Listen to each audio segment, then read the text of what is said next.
Hello everyone. Before we start, make sure to like and subscribe to the channel, and leave a comment with where you're from and what time you're watching. That way, YouTube will keep showing you stories just like this one. Now, let's begin. Christmas has always been my favorite holiday.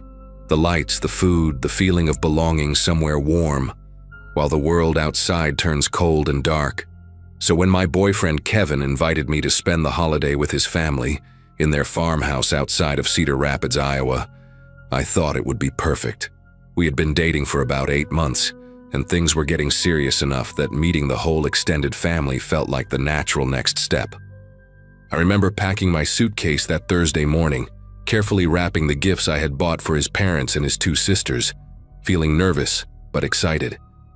My own family had scattered across the country after my parents split up when I was finishing college back in 2015, so the idea of a big traditional Christmas dinner with a real family felt like something out of a movie.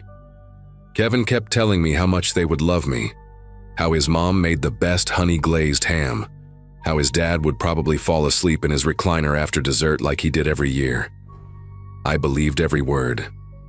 We arrived around 4 in the afternoon on December 23, 2023.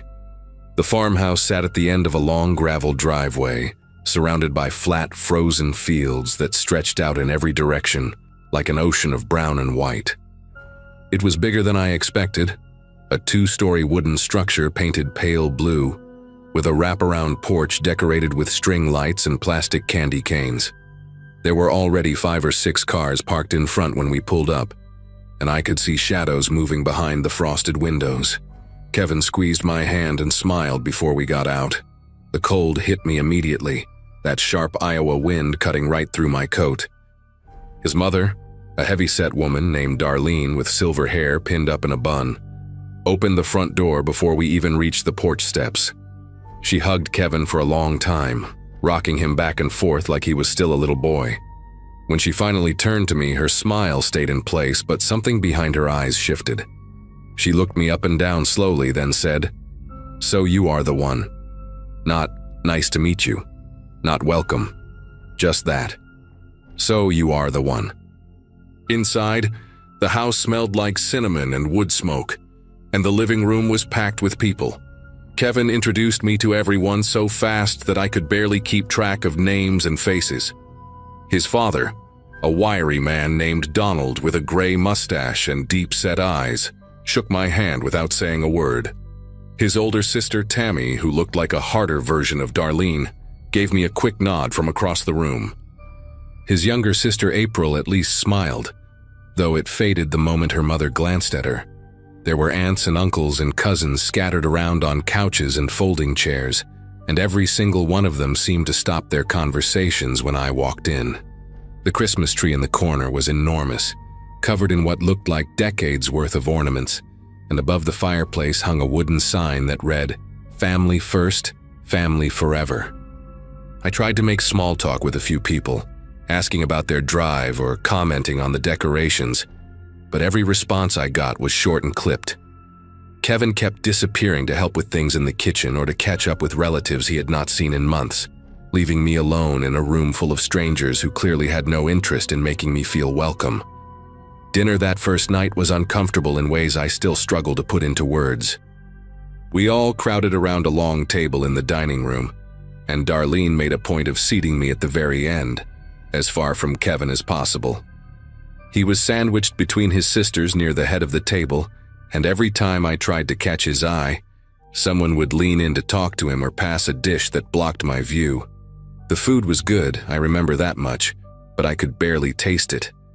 Conversations happened around me but never included me.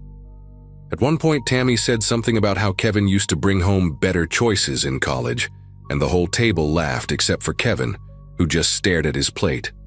I waited for him to say something, to defend me, but he stayed quiet. After dinner, Darlene asked me to help clear the table while everyone else moved to the living room for coffee and pie. I spent 20 minutes alone in that kitchen, scraping plates and loading the dishwasher, listening to laughter coming from the other room. When I finally finished and went to join them, the conversation stopped the second I appeared in the doorway, Darlene looked at me with that same flat smile and said, "Oh, we were just talking about family things. You would not understand." That night, Kevin and I slept in his old childhood bedroom, a small room on the second floor with faded posters of basketball players still taped to the walls. I tried to tell him how I was feeling, how his family seemed cold toward me, how the comment at dinner had hurt. He sighed and rubbed his face and told me I was being too sensitive, that his family was just like that with new people, that I needed to give them time. He fell asleep within minutes, but I lay awake for hours staring at the ceiling and listening to the old house creak and settle around me. At some point after midnight, I heard footsteps in the hallway outside our door. They stopped right in front of the room and stayed there for what felt like 5 full minutes before finally moving away. I told myself it was nothing, probably just someone going to the bathroom. But sleep did not come easy after that. When I finally drifted off, I dreamed about being trapped in a room with no doors while faceless people pressed against the walls, watching me. I woke up to gray morning light and the smell of bacon drifting up from downstairs. And for a brief moment, I let myself believe that maybe today would be different. Maybe they just needed to warm up to me. Christmas Eve started with breakfast in the kitchen, and I made an effort to be helpful and friendly despite how exhausted I felt. I offered to help Darlene with the cooking, but she told me she had it under control and that I should just stay out of the way. So I sat at the kitchen table with a cup of coffee while the women of the family bustled around me, talking to each other as if I was not even there. Around noon, more relatives started arriving, and the house grew louder and more crowded. I noticed that people kept having hushed conversations that would stop whenever I walked into a room. Kevin was no help at all. He spent most of the day outside with his father and his uncles, working on something in the barn, and every time I tried to go find him, one of his relatives would redirect me back inside with some excuse. By late afternoon, I had this growing sense of dread building in my chest, like something was coming that I could not see. The way they kept looking at me when they thought I was not paying attention. The way Tammy had started writing things down in a little notebook every time I said something. The way Donald had taken my car keys off the hook by the front door and slipped them into his pocket when he thought no one was watching. I saw it happen. I saw it and I said nothing because I kept telling myself I was imagining things. It happened after dinner, around 8 o'clock. We had just finished eating, and I was helping April carry dishes to the kitchen when Darlene appeared in the doorway and told me that the family wanted to have a conversation with me in the living room. Her voice was calm, almost pleasant, but there was something underneath it that made every muscle in my body tighten. I followed her out, expecting maybe an awkward attempt at bonding or some kind of holiday tradition I did not know about. Instead, I walked into a room where every single member of Kevin's family was seated in a circle of chairs, and there was one empty chair in the middle facing all of them. The Christmas tree lights blinked red and green behind them, the fire crackled in the fireplace, and Kevin sat between his mother and his father, not looking at me. Darlene gestured to the empty chair and said, "Sit down, sweetheart. We need to talk about some concerns." My legs moved before my brain could catch up, and suddenly I was sitting in that chair, surrounded by 15 or 16 people all staring at me with expressions that ranged from cold to openly hostile. The front door was behind me, but when I glanced back, I saw that one of Kevin's uncles, a huge man named Bert with hands like dinner plates, had positioned himself directly in front of it. Tammy spoke first. She opened her little notebook and started reading from it like she was presenting evidence in a courtroom. She listed dates and incidents, things I had apparently done wrong over the past 8 months. The time I convinced Kevin to skip his mother's birthday dinner because we had concert tickets. The way I had been monopolizing his weekends so he could not come home to help with the farm. How I had changed his diet, his sleep schedule, his priorities. She said I was isolating him from his family, that I was manipulating him, that I was trying to turn him against the people who had loved him his whole life. Each accusation hit me like a punch to the chest. I tried to respond, tried to explain that Kevin had made his own choices, that we were building a life together in the city, that none of this was some sinister plan.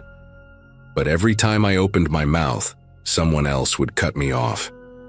Donald talked about how Kevin used to call home every Sunday, and now they were lucky to hear from him once a month. Darlene cried actual tears as she described how her baby boy was slipping away from her. An aunt whose name I never learned called me a snake. The word hung in the air like smoke. A snake. And through all of it, Kevin just sat there, hunched forward with his elbows on his knees, staring at the floor and saying absolutely nothing.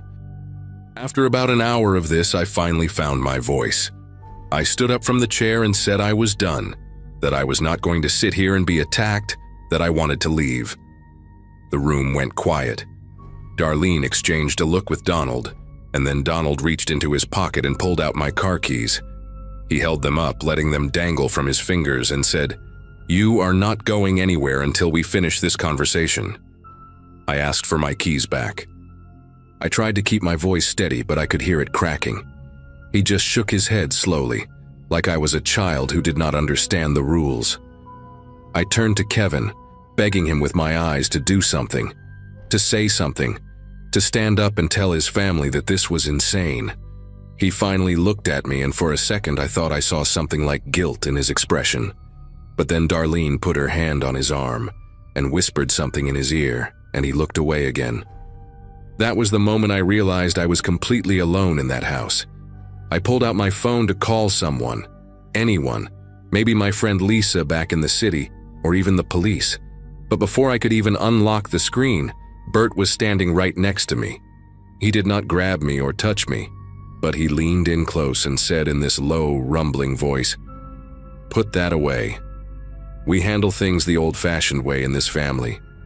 You do not want to see what that means." The next 2 hours were the longest of my life.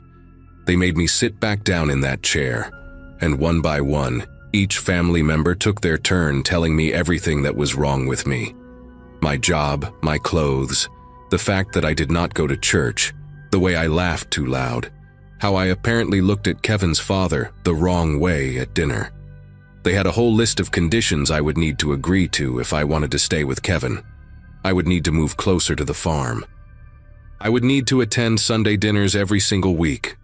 I would need to ask Darlene's permission before making any major decisions that affected Kevin. They had printed it all out on a piece of paper, like a contract, and Tammy slid it across to me with a pen. I stared at that paper for a long time. The fire had burned down to embers. The Christmas tree lights kept blinking their cheerful pattern. Outside, I could hear the wind howling across those frozen fields, and I thought about how far away the nearest neighbor must be, how no one would hear me if I screamed. I looked at Kevin one more time, searching for any sign that he would help me, that he would stand up for us. He would not even meet my eyes. So I picked up the pen, and then I set it back down and said, "No." The silence that followed was deafening. Darlene's face went from shocked to furious in the span of a heartbeat. She started to say something, but I did not let her finish. I stood up so fast that the chair tipped over behind me, and I started talking loud enough that my voice filled the whole room. I told them that what they were doing was insane, that holding someone against their will was a crime, that I would call the police the second I got out of there, and they would all have to explain themselves. I was shaking, my whole body trembling, but something inside me had snapped, and I was not going to let these people break me. I pointed at Donald and demanded my keys. I pointed at Bert and told him to get away from the door. And then I looked at Kevin, really looked at him, and I said, "If you do not stand up right now and walk out of here with me, we are done. Forever." The room held its breath. Kevin's face had gone pale, and I could see his jaw working like he was trying to chew through something tough. Finally, after what felt like an eternity, he stood up. Darlene grabbed at his arm, but he shook her off. He walked over to his father, held out his hand, and said, "Give her the keys, Dad." Donald stared at him for a long moment, something ugly passing behind his eyes. But Kevin did not back down, and eventually, slowly, Donald dropped the keys into Kevin's palm. We walked out of that house together, and nobody tried to stop us. Maybe they were too shocked. Maybe they realized they had pushed too far. I do not know, and I do not care. The cold air hit me like a slap when we stepped onto the porch, and I had never been so grateful for anything in my life. Kevin drove because I was shaking too hard to hold the wheel. We did not talk for the first hour, just drove through the dark Iowa night with nothing but fields and silence around us. When we finally stopped at a gas station somewhere near Des Moines, I got out and threw up in the parking lot. Kevin held my hair back and kept saying he was sorry, over and over, like a broken record. I wanted to scream at him, to ask him why he had not said anything sooner, why he had let it go on for so long. But I was too exhausted. We drove all night and made it back to the city by sunrise on Christmas morning. I spent the holiday alone in my apartment, eating cereal and staring at the wall, trying to process what had happened. Kevin and I tried to make it work for another few weeks after that, but something between us had shattered in that living room, and there was no putting it back together. I ended things in January, and I have not spoken to him since. It has been almost a year now, and I still think about that night more often than I would like to admit. Sometimes I wonder what would have happened if I had signed that paper, if I had given in, and let them mold me into whatever they thought Kevin deserved. Would I still be driving out to that farmhouse every Sunday, sitting at that long table, pretending to be someone I am not? The thought makes me sick. I learned something important in that living room, surrounded by people who had decided I was the enemy before I even walked through the door. I learned that some families are not built on love. They are built on control, on loyalty that looks more like fear, on traditions that exist to keep everyone in line. And I learned that no matter how much you want someone, no matter how much you think you love them, you cannot save a person who will not save themselves. Kevin made his choice when he sat there in silence and let them tear me apart. He made another choice when he finally stood up, but it was too late by then. The damage was done. I hope he is okay, wherever he is. I hope he eventually finds the strength to break free from that family for good. But that is not my fight anymore. I got out.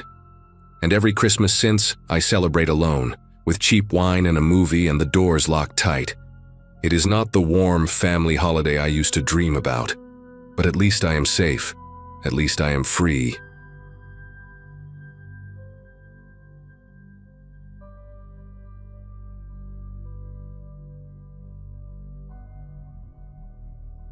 Every year since I was a kid, December 24th meant the same thing. Chaos, laughter, and falling asleep to the smell of pine needles and cinnamon. But after what happened in 2023, that date now carries a weight I cannot shake. My wife Stephanie and I had just bought our first house in a quiet suburb outside Denver, Colorado. A split level with a big backyard where our two kids, Harper and Miles, could finally have room to run around. We had moved in during October, and I remember thinking how perfect it would be to host our first real Christmas there. My parents came over on Christmas Eve, along with Stephanie's sister and her husband. We did the whole thing: eggnog, caroling on the TV, the kids leaving cookies out for Santa. Everyone left around 11, and by midnight, Stephanie and I had finished placing all the presents under the tree. I was 34 that December, finally feeling like I had my life together, like I had built something worth protecting. We went to bed exhausted but happy, the kind of tired that comes from a good day spent with people you love. I woke up at 2:14 in the morning. I know the exact time because I checked my phone the second my eyes opened, annoyed at myself for waking up when I had maybe 4 hours before the kids would come bursting into our room. At first I thought it was nothing, maybe just my body adjusting to the new house settling in the cold. But then I heard it again, a soft, papery rustle coming from downstairs. My first thought was Harper. She was 7 and had been talking non-stop about wanting to see what Santa brought. I figured she had snuck down to peek at the presents, maybe even started unwrapping one corner like she did last year at my parents' place. I slid out of bed slowly, not wanting to wake Stephanie, and walked toward the hallway in just my sweatpants and an old college shirt. I did not turn on any lights because I wanted to catch Harper in the act, maybe give her a little scare and send her back to bed with a warning. I moved down the first few steps, my bare feet silent on the carpet, and that was when I saw something that made every muscle in my body lock up. there was a man kneeling beside our Christmas tree. He had his back to me, hunched over the pile of presents, and he was using some kind of blade to slice through the wrapping paper with careful, deliberate movements. He wore dark clothing and a red Santa hat that looked absurd and terrifying at the same time, the white pom-pom bobbing slightly as he worked. For a second, my brain refused to process what I was seeing. I thought maybe I was dreaming, or maybe one of our relatives had come back for something they forgot. But then the man shifted, and I saw the way he moved. Methodical, practiced, like he had done this many times before. He was not rushing. He was not nervous. He was sorting through my children's Christmas presents like he had all the time in the world, and that calmness was more frightening than anything else. I pressed myself against the wall of the stairwell, trying to become invisible, trying to think. My phone was upstairs on the nightstand. Stephanie was asleep. My kids were asleep. And there was a stranger in my living room with a knife. I took one slow step backward, placing my foot carefully on the stair behind me, when movement at the edge of my vision made me turn my head. There was a second figure on the staircase, maybe 8 steps below me, climbing toward the bedrooms. This one was bigger, broader, wearing a dark hoodie with the hood pulled up. He had not seen me yet because he was focused on the stairs ahead, moving with that same eerie patience as his partner downstairs. My heart was slamming so hard I could feel it in my throat. I had maybe 2 seconds before he looked up and saw me standing there in the dark. I thought about my daughter sleeping in her room with the door cracked open because she was afraid of the dark. I thought about my son, only 4 years old, clutching his stuffed dinosaur. I thought about Stephanie, completely unaware that 2 strangers had entered our home while we slept. In that moment, I was not brave. I was not a hero. I was a father who realized that everything he loved was in danger, and I had no idea what to do. I did the only thing that made sense. I moved. Not down toward the man by the tree, but up, as fast and as quietly as I could manage. The figure on the stairs was still looking down at his feet, watching his steps, and I used those precious seconds to slip back into the upstairs hallway. My pulse was roaring in my ears so loud I was certain they could hear it. I ducked into the bathroom across from our bedroom and pressed myself behind the door, leaving it open just a crack so I could see the top of the stairs. I needed to think. I needed a plan. The baseball bat I kept in the closet seemed impossibly far away now, in the bedroom where Stephanie was sleeping. If I woke her up, she might make noise. If I went for the bat, the man on the stairs might reach the hallway before I got back. Every option felt like a trap. Through the crack in the bathroom door, I watched the dark shape of the hooded figure reach the top step.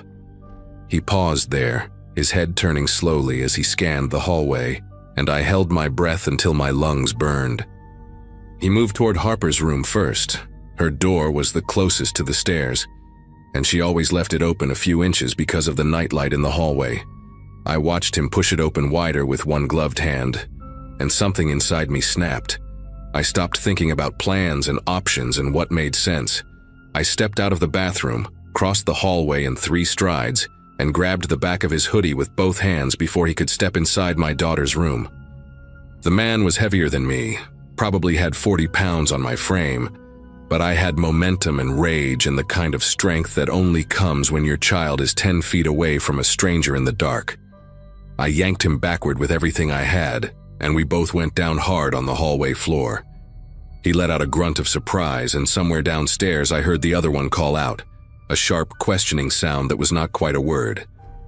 The man beneath me started thrashing, trying to twist around, and I felt something hard press against my ribs. A flashlight, maybe, or something worse. I did not wait to find out.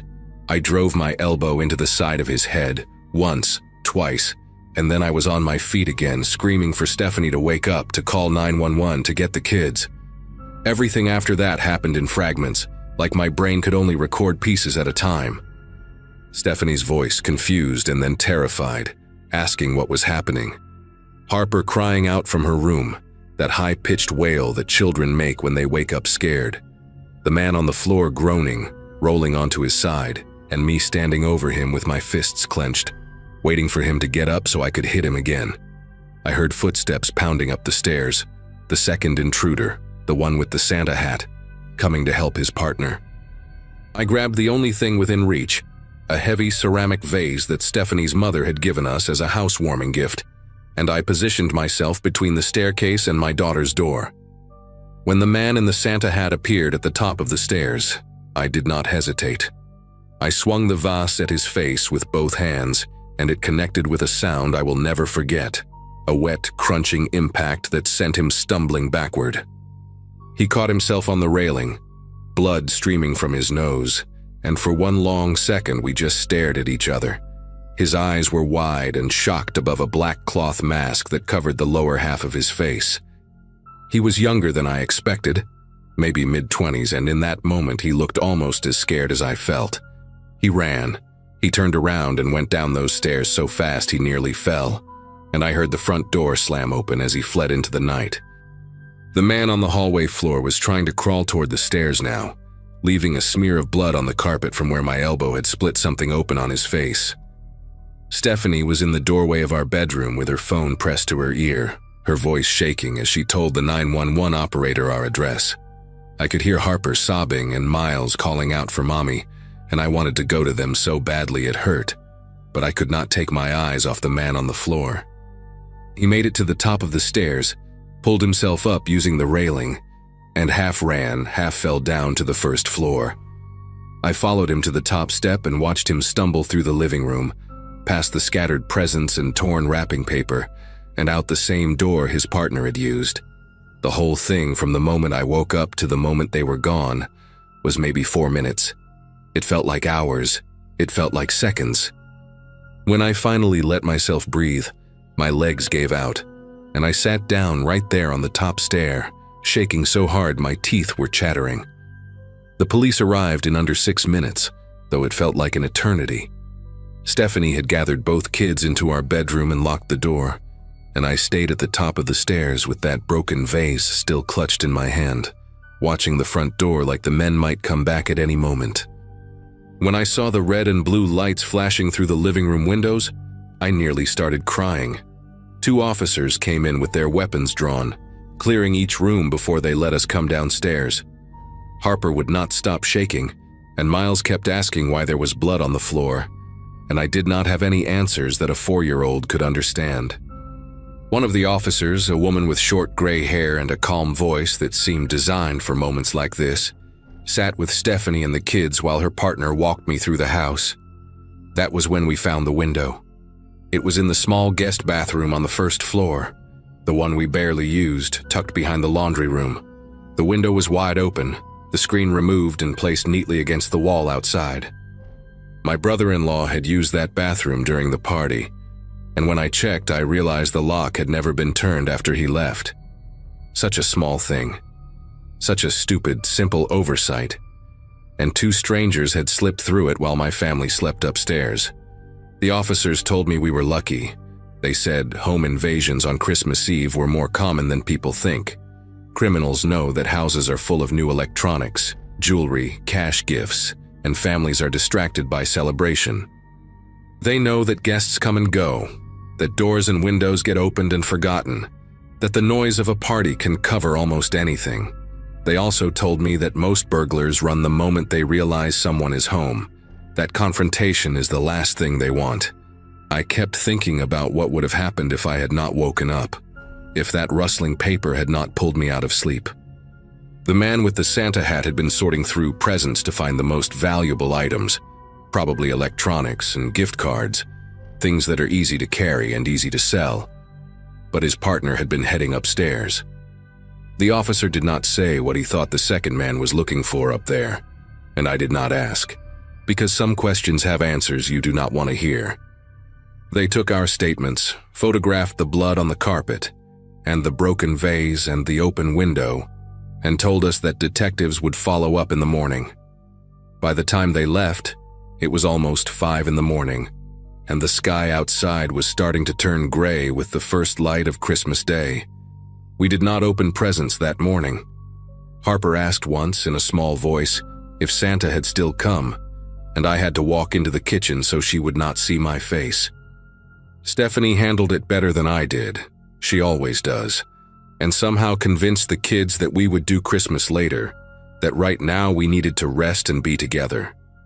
We spent the morning huddled on our bed, all four of us, watching cartoons on Stephanie's laptop while I kept glancing at the bedroom door. I had pushed our dresser in front of it, which was probably ridiculous since the intruders were long gone, but I could not stop myself. Every creak of the house made my heart race. Every shadow in the hallway looked like a figure in a hood. The kids eventually fell asleep around noon, exhausted from the disrupted night, and Stephanie and I just sat there holding each other without speaking. I kept replaying every moment in my head, thinking about all the ways it could have gone differently. What if the man on the stairs had been faster? What if he had been armed with something worse than whatever I felt against my ribs? What if I had not woken up at all? The thoughts spiraled and spiraled until Stephanie squeezed my hand and told me to stop, that we were okay, that everyone was safe. She was right, but knowing that did not make the fear go away. They caught them 3 days later. A neighbor 2 streets over had a doorbell camera that recorded the men fleeing down the sidewalk, and the footage was clear enough to show their faces once they pulled off their masks while running to their car. The one I hit with the vase was 23 years old, a guy named Ronald Becker, with a string of prior burglary charges in 3 different states. His partner was his cousin, 19. No prior record, but plenty of connection to stolen goods that police found when they searched their apartment. They had hit 4 other homes that same week, all in neighborhoods where holiday parties made for easy targets. During the investigation, a detective told me something that still keeps me up at night.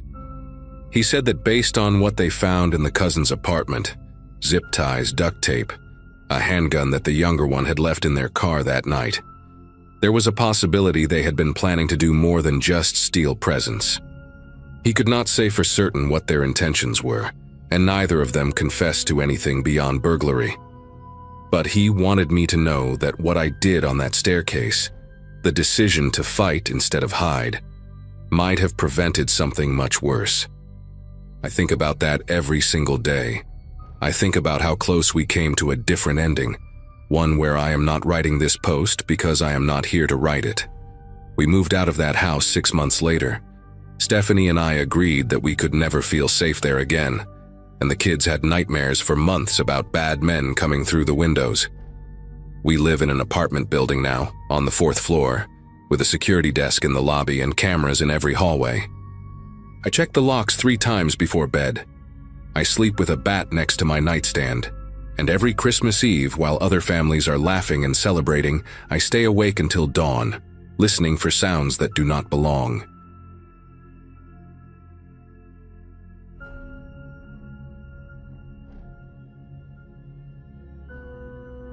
Volunteering for the Ashford Winter Festival seemed like a good idea, until I realized it meant standing outside for 6 hours in December checking vendor permits.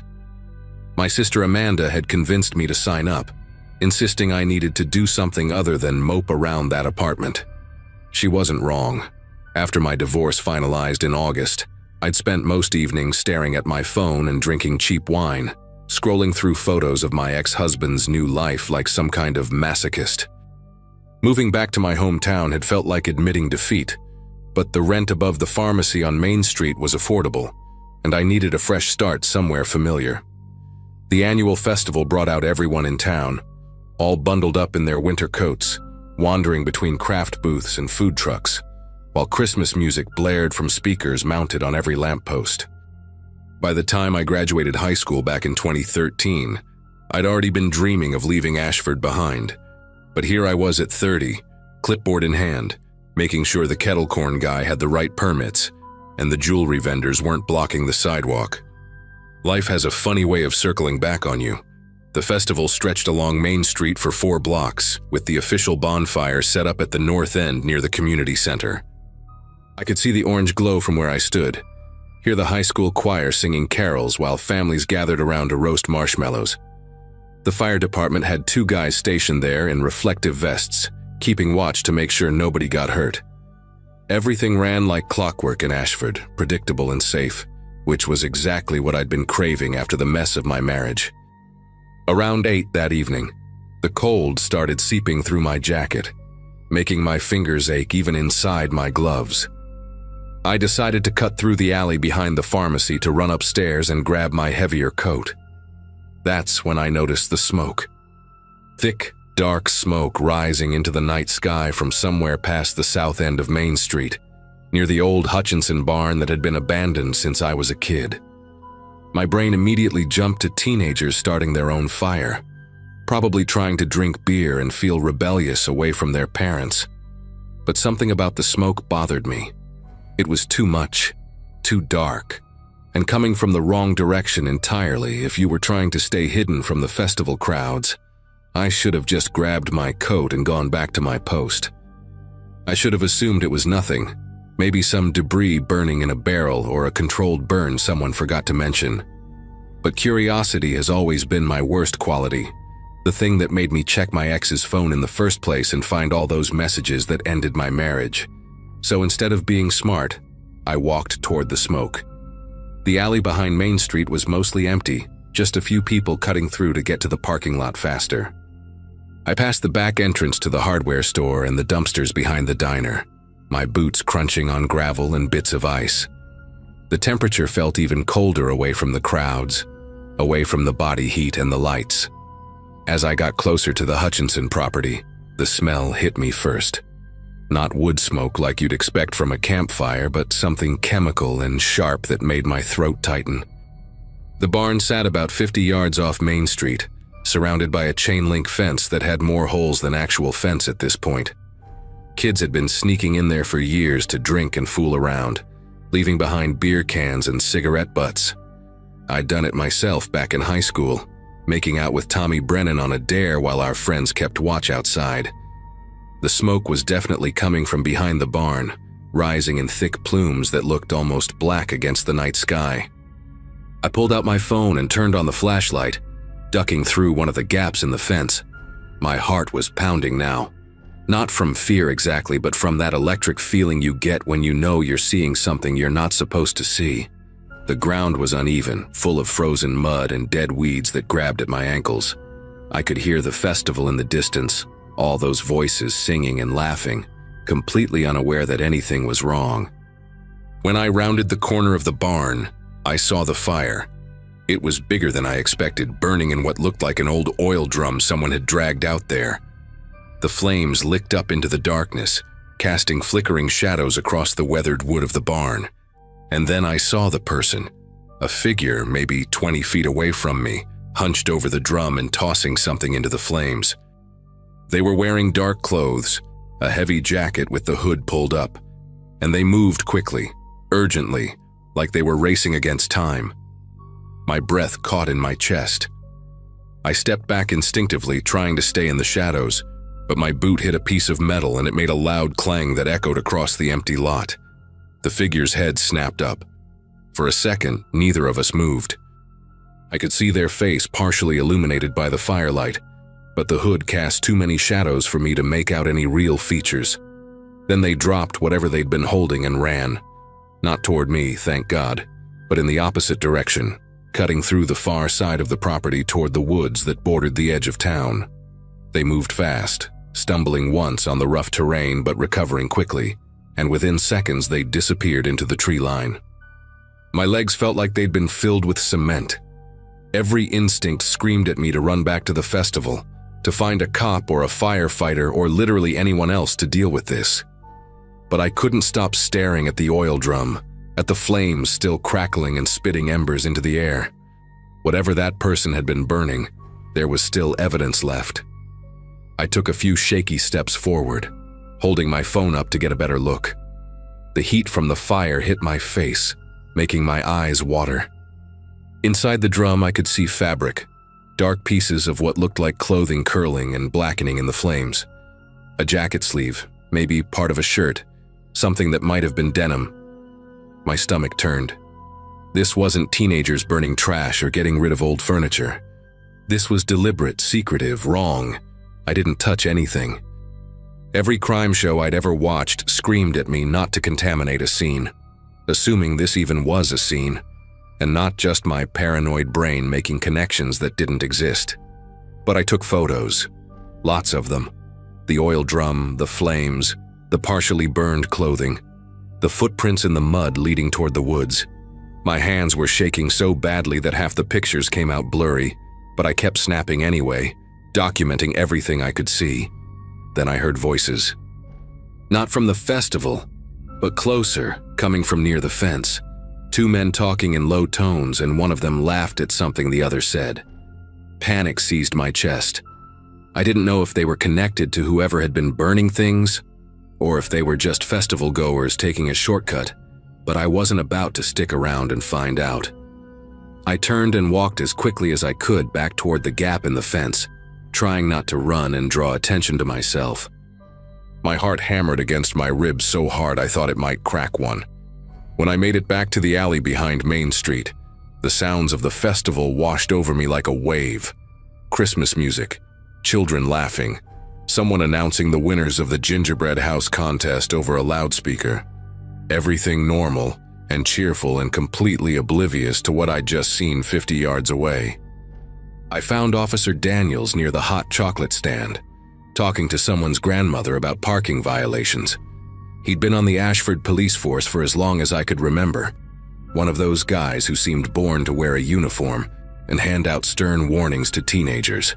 When I approached him, my voice came out higher than I intended, breathless and shaky.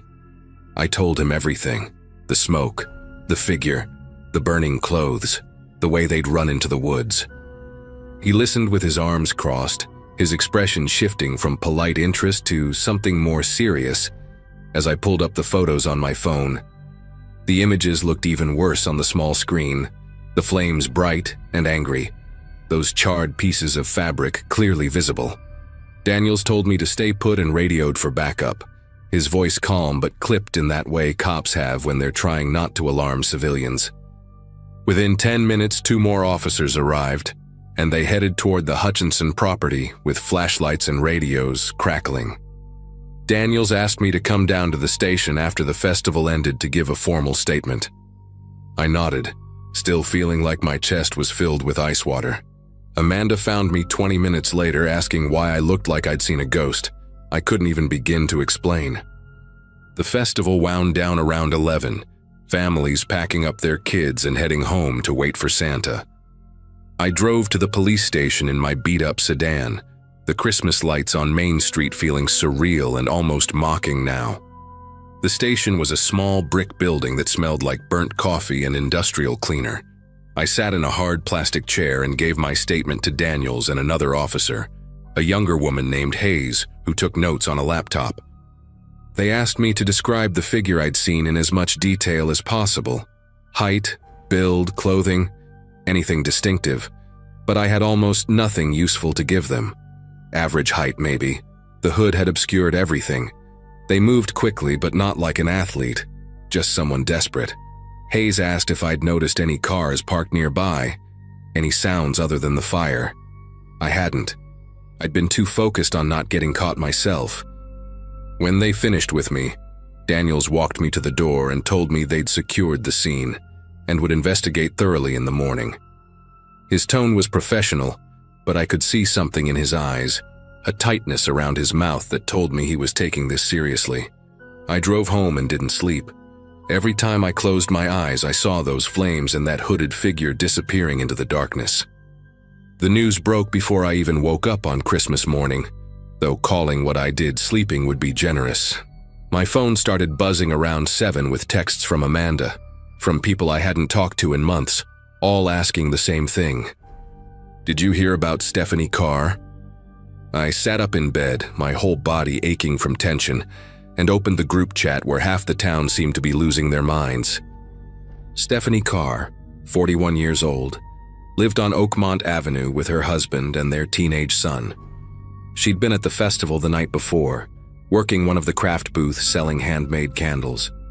Her husband reported her missing around 6 in the morning when he woke up and realized she'd never come home. Her car was still parked on Main Street where she'd left it. Her phone went straight to voicemail. Nobody had seen her since around 8 the previous evening, right around the time I'd been standing behind that barn watching someone burn clothes. My mouth went dry. I called Daniels immediately, my fingers fumbling with the phone. He picked up on the second ring and his voice sounded exhausted. He told me they were already looking into possible connections, that I needed to come back to the station as soon as possible. The police station was completely different from the night before. Now it was full of people, officers moving quickly between rooms, phones ringing constantly, someone setting up a command board with photos and timelines. Hayes met me at the entrance and brought me to a small interview room that smelled like stale air and anxiety. Daniels came in a few minutes later with a folder under his arm and dark circles under his eyes that told me he hadn't slept either. He laid out photos on the table between us. Crime scene photos from the Hutchinson property, taken in daylight. The oil drum, now cold and empty except for ash. And there, among the debris, clearly visible in the harsh light of the camera flash, were the remnants of clothing. A burnt piece of fabric with a distinctive pattern, blue and white checks. Daniels pulled out another photo, this one from Stephanie's husband. Showed Stephanie at the festival the night before, smiling at the camera, wearing a blue and white checkered flannel shirt. The same pattern. My vision swam for a second. Daniels asked me to look at the photos I'd taken the night before again, to see if I noticed anything else now that I knew what we were looking for. I scrolled through them slowly, my stomach churning. In one of the shots, partially obscured by smoke, you could see something else in the flames. What looked like the strap of a purse, the corner of a leather bag. Stephanie's booth had been selling candles in handmade bags. The investigation moved fast after that. Daniels brought in state police because Ashford didn't have the resources for something this serious. And suddenly, our tiny town was crawling with detectives and forensic teams. They combed through the Hutchinson property for 2 full days, collecting ash samples and photographing every footprint they could find. The story spread like wildfire. Excuse the expression. Everyone had a theory. Some people thought Stephanie had run off with another man and staged her own disappearance. Others whispered about her husband, about how he'd seemed too calm when he reported her missing. How marriages always look perfect from the outside until they don't. I knew better. I'd seen someone actively destroying evidence. Someone who'd chosen that exact night because they knew the whole town would be distracted by Christmas carols and hot chocolate. The festival had provided perfect cover. Hundreds of people moving around, cars parked everywhere. Everyone focused on anything except what was happening 50 yards away in the darkness. On the 3rd day after Christmas, they found her. A hiker's dog picked up a scent in the woods about 2 miles from the Hutchinson barn, leading them to a shallow grave covered with branches and frozen leaves. Stephanie Carr had been strangled. The medical examiner estimated time of death around 8:30 on the night of the festival, maybe an hour after she was last seen. My photos, as blurry and amateur as they were, became crucial evidence in establishing a timeline. The arrest came 2 weeks later, and it wasn't who anyone expected. Brian Kimball, a 46-year-old contractor who'd done work on half the houses in Ashford, including Stephanie's.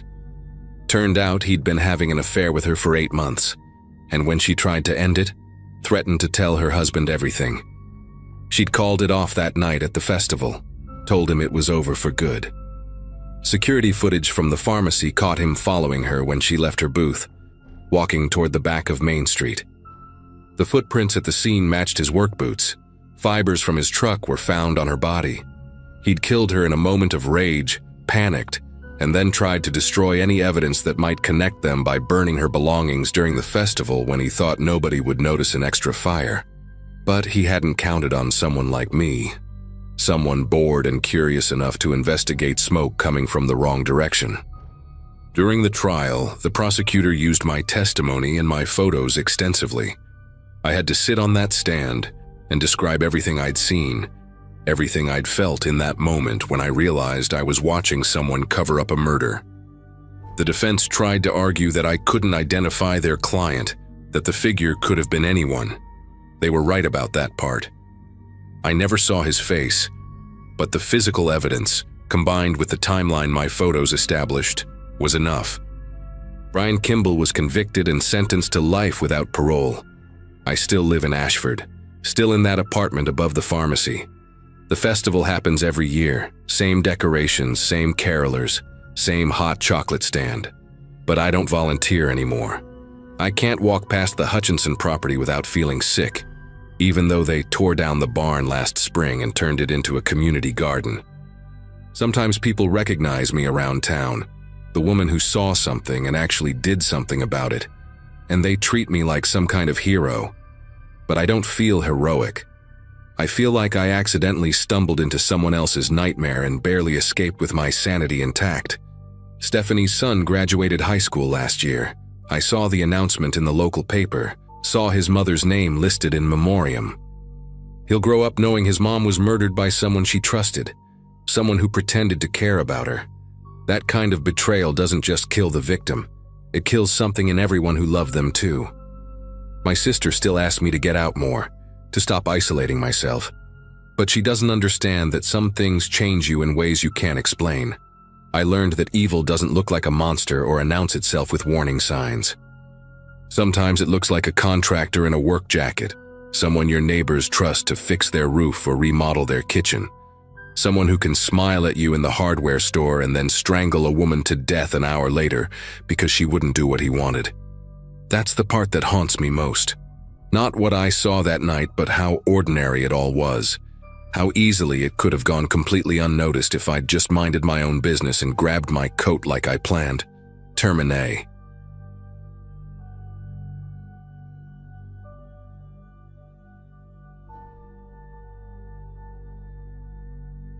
Carla had been planning our Christmas Eve gathering since early November.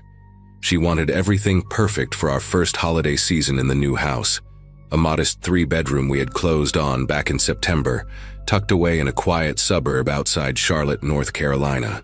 Our daughter Sophie had just turned 5, and our son Eli was 7, old enough to remember this Christmas for years to come.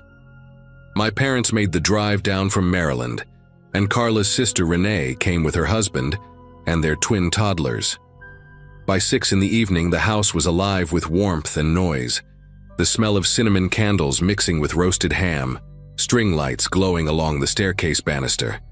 A playlist of old Christmas classics hummed softly through the Bluetooth speaker in the kitchen. Watching everyone gathered in our living room, I felt a quiet pride settle in my chest. At 33, after years of renting cramped apartments and saving every spare dollar, I had finally built something real for my family. Our next-door neighbor was a man named Glenn Partridge. He lived alone in a tan brick house with overgrown hedges and a permanent collection of Amazon boxes stacked by his front door. I had spoken to him maybe 4 times since we moved in, and each conversation left me feeling slightly unsettled without being able to pinpoint exactly why. He was somewhere in his late 50s, with thinning gray hair and deep-set eyes that always seemed to be looking past you rather than at you. He never smiled, never waved from his driveway, and once, when Sophie's soccer ball rolled onto his lawn, he stood at his window watching us retrieve it for a full minute before slowly pulling the blinds shut. Carla told me I was being paranoid, that some people were just private. I wanted to believe her. That Christmas Eve, around 7 in the evening, I noticed Glenn standing at the edge of his property, staring at our house as guests arrived. He was wearing a brown jacket despite the cold, and he just stood there, motionless, watching car after car pull into our driveway. I tried to push Glenn out of my mind as the evening went on. The kids were running between the living room and the hallway, chasing each other with foam swords Eli had gotten as an early gift. My father was telling his old army stories to Renee's husband, who nodded politely while nursing a glass of bourbon. Carla and her sister were in the kitchen, laughing about something from their childhood, and my mother was rocking one of the twins in the corner armchair. The volume inside the house was never excessive, just the natural hum of a family enjoying themselves. We kept the music low enough that we could talk without shouting. By 9 o'clock, the kids were getting tired, and we started winding things down. Sophie fell asleep on the couch, and Eli was fighting to keep his eyes open while watching a Christmas movie on the television. I stepped outside briefly to grab more firewood from the pile beside the garage, and that was when I saw Glenn again. He was standing on his front porch now, arms crossed, staring directly at me. I raised my hand in an awkward wave, but he did not respond. He just kept staring. Around 10, I got a notification on my phone from our front door camera. We had installed a Ring doorbell a few weeks after moving in, mostly because Carla wanted to see package deliveries. I opened the app and felt my chest tighten. The camera showed Glenn pacing back and forth on the sidewalk in front of our house, maybe 15 feet from our property line. His movements were erratic, jerky, like he was arguing with someone who was not there. I could see his lips moving rapidly, but the audio was hard to make out over the ambient noise. I turned up the volume on my phone and pressed it against my ear, trying to catch what he was saying. His voice came through in fragments, distorted but unmistakable. He kept repeating something about people disrespecting him, about how nobody takes him seriously, about how he was done being ignored. And then, as he turned slightly toward the streetlight, I saw it clearly. There was a handgun tucked into the waistband of his jeans, the black metal glinting under the pale yellow glow. I showed the video to Carla in the kitchen, keeping my voice low so the others would not hear.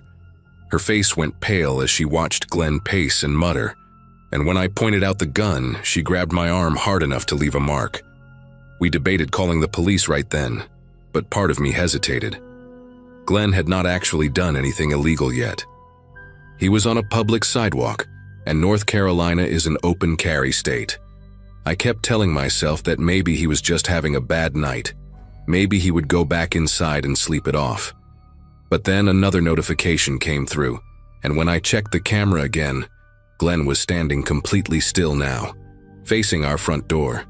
His hands were at his sides, and he was no longer talking to himself. He was just staring at the house with an intensity that made my mouth go dry. My father noticed something was wrong and came over, asking if everything was all right. I did not know how to explain it, so I just handed him my phone and let him watch for himself. His expression hardened immediately. He had seen combat in Vietnam, and I think he recognized danger in a way that I, in my comfortable suburban life, had never learned to. My father told me to stay inside and keep everyone calm while he went to talk to Glenn. I tried to stop him, tried to tell him about the gun, but he waved me off with the confidence of a man who had faced worse. I watched through the living room window as my father walked down the driveway, his posture relaxed but deliberate. Glenn saw him coming and did not move. They stood about 10 feet apart, and I could see my father talking, his hands open and visible in a gesture of peace.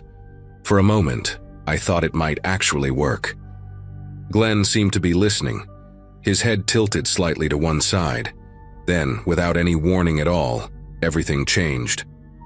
Glenn reached down to his waistband and pulled out the handgun, holding it at his side but not quite pointing it at my father. He said something I could not hear from inside the house, but I saw my father's body stiffen. I was already moving toward the front door when Glenn raised his voice loud enough for the whole street to hear. He was screaming now, demanding that we end the party immediately, saying the noise was a direct attack on him, that we had been plotting against him for months. I yanked the front door open and stepped onto the porch, my heart hammering against my ribs. Glenn swung his attention toward me, and for the first time I saw his eyes up close in the dim light. They were wide, almost feverish, and there was a disconnect in them that I had never noticed before. It was like he was looking at me, but also looking at something else entirely, something that existed only in his mind. My father had not moved, had not flinched, and I tried to match his composure even though every instinct in my body was telling me to run. Glenn pointed at me with his free hand, the gun still gripped tightly in the other. He said I knew what I had done, that everyone on the street knew, that we had been sending him signals through the noise, through the cars, through the lights. He said he had documented everything, that he had recordings, that the police were in on it too, but he was going to prove it all. His words tumbled out in a rapid, disjointed stream, jumping from accusation to accusation without any coherent thread. I realized then that Glenn was not just angry. There was something deeply broken inside him. Carla had already called 911 from inside the house. I could hear her voice through the open door, high and strained, giving our address and describing the situation. My father slowly raised both hands, palms out, and took a small step backward. He spoke to Glenn in a low, steady voice, telling him that we did not want any trouble, that we were just having a family dinner, that nobody was plotting anything. Glenn shook his head violently, his lips curling back in a grimace. He said that was exactly what we would say, that we had rehearsed it, that he was not stupid. The gun in his hand twitched, and I felt my legs turn to rubber. My children were inside that house. My mother, Carla, everyone I loved was just a few feet away, separated from this man by nothing but a wooden door and a few walls. I thought about what a bullet could do, how easily it could tear through drywall and insulation, how quickly everything could end. The Christmas lights on our staircase suddenly seemed absurd, mocking, a reminder of how naive I had been to think this night would be perfect. The sirens came before Glenn could make his next move. I heard them in the distance first, a faint wail that grew louder with each passing second. Glenn heard them too, and something shifted in his expression. The feverish intensity in his eyes flickered, replaced by a flash of confusion, and then something that almost looked like fear. He glanced toward the end of the street, then back at us, then at the gun in his hand as if he had forgotten he was holding it. My father used that moment of hesitation to take another step back, putting more distance between himself and Glenn. I stayed perfectly still on the porch, afraid that any sudden movement might snap Glenn back into whatever dark place his mind had been occupying. The police cruiser appeared at the corner, its red and blue lights painting the houses in alternating colors. A second cruiser followed close behind. Glenn lowered the gun to his side but did not drop it, and I could see his jaw working, his teeth grinding together as he processed what was happening. Part of me expected him to run, or worse, to start shooting.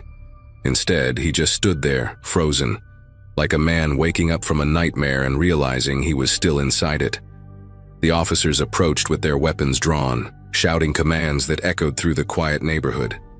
Glenn dropped the gun onto the sidewalk, and for a moment he looked almost relieved, like a weight had been lifted from his shoulders. They cuffed him quickly and efficiently, and as they led him toward the cruiser, he turned his head and looked directly at me. There was no anger in his expression anymore, no accusation, just a hollow emptiness that made me feel something I did not expect to feel in that moment. Pity. One of the officers came to speak with us while his partner secured Glenn in the back seat. He was a younger guy, maybe late 20s, with a calm demeanor that suggested he had handled situations like this before. He asked if anyone was hurt, if we had the doorbell footage, if we wanted to press charges. I told him we had everything recorded and that we absolutely wanted to pursue this as far as the law would allow. He nodded and said something that stuck with me long after that night.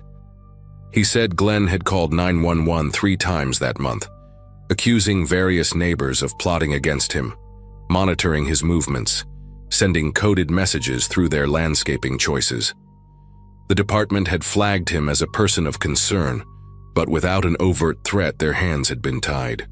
We went back inside after the police left, and I remember the strange silence that had settled over the house. The Christmas music was still playing softly from the kitchen speaker, but nobody was listening anymore.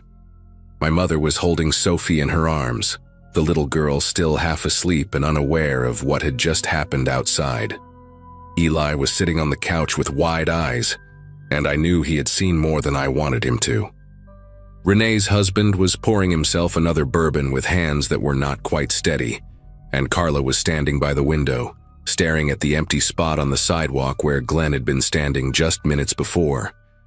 Nobody knew what to say. The ham was getting cold on the counter, and the fire in the hearth had burned down to embers. I walked over to Carla and put my arm around her, and she leaned into me without saying a word. My father came inside last, closing the door behind him and locking the deadbolt with a heavy click. He looked at me and gave a small nod, the kind of silent acknowledgement that passed between men who had just survived something together. Glenn was charged with aggravated assault and menacing, and he was held without bail pending a psychiatric evaluation. We learned later that he had been diagnosed with severe paranoid schizophrenia years ago, but had stopped taking his medication sometime in the fall. His family, what little he had left, lived out of state and had lost contact with him after he pushed them away with accusations similar to the ones he had thrown at us. The house next door sat empty for months after that night, its overgrown hedges growing even wilder, its Amazon boxes eventually cleared away by a property management company. We put up a fence the following spring, a tall wooden barrier that blocked our view of his property entirely. It was not really about security anymore. It was about not having to look at that tan brick house every time I stepped outside. Sophie and Eli do not remember much about that Christmas Eve, and I am grateful for that. But sometimes when I check the Ring camera at night before going to bed, I still feel a flicker of that old fear. I scroll through the footage quickly, just to make sure there is no one standing on the sidewalk, staring at our door. So far, there never is. But I check anyway, every single night, because I learned something that Christmas about how quickly the world can turn dangerous, and I am never going to forget it.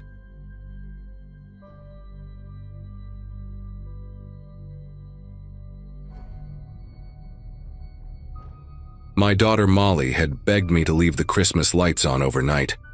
She was spending Christmas Eve at her father's place this year, part of the custody arrangement we had worked out after the divorce. But she made me promise on the phone that I would keep the tree glowing until morning. "It looks magical from outside, Mom," she had said, and even though she would not be there to see it, I left them on anyway. I had moved into this small craftsman home in Tacoma, Washington, 8 months earlier, right after everything was finalized.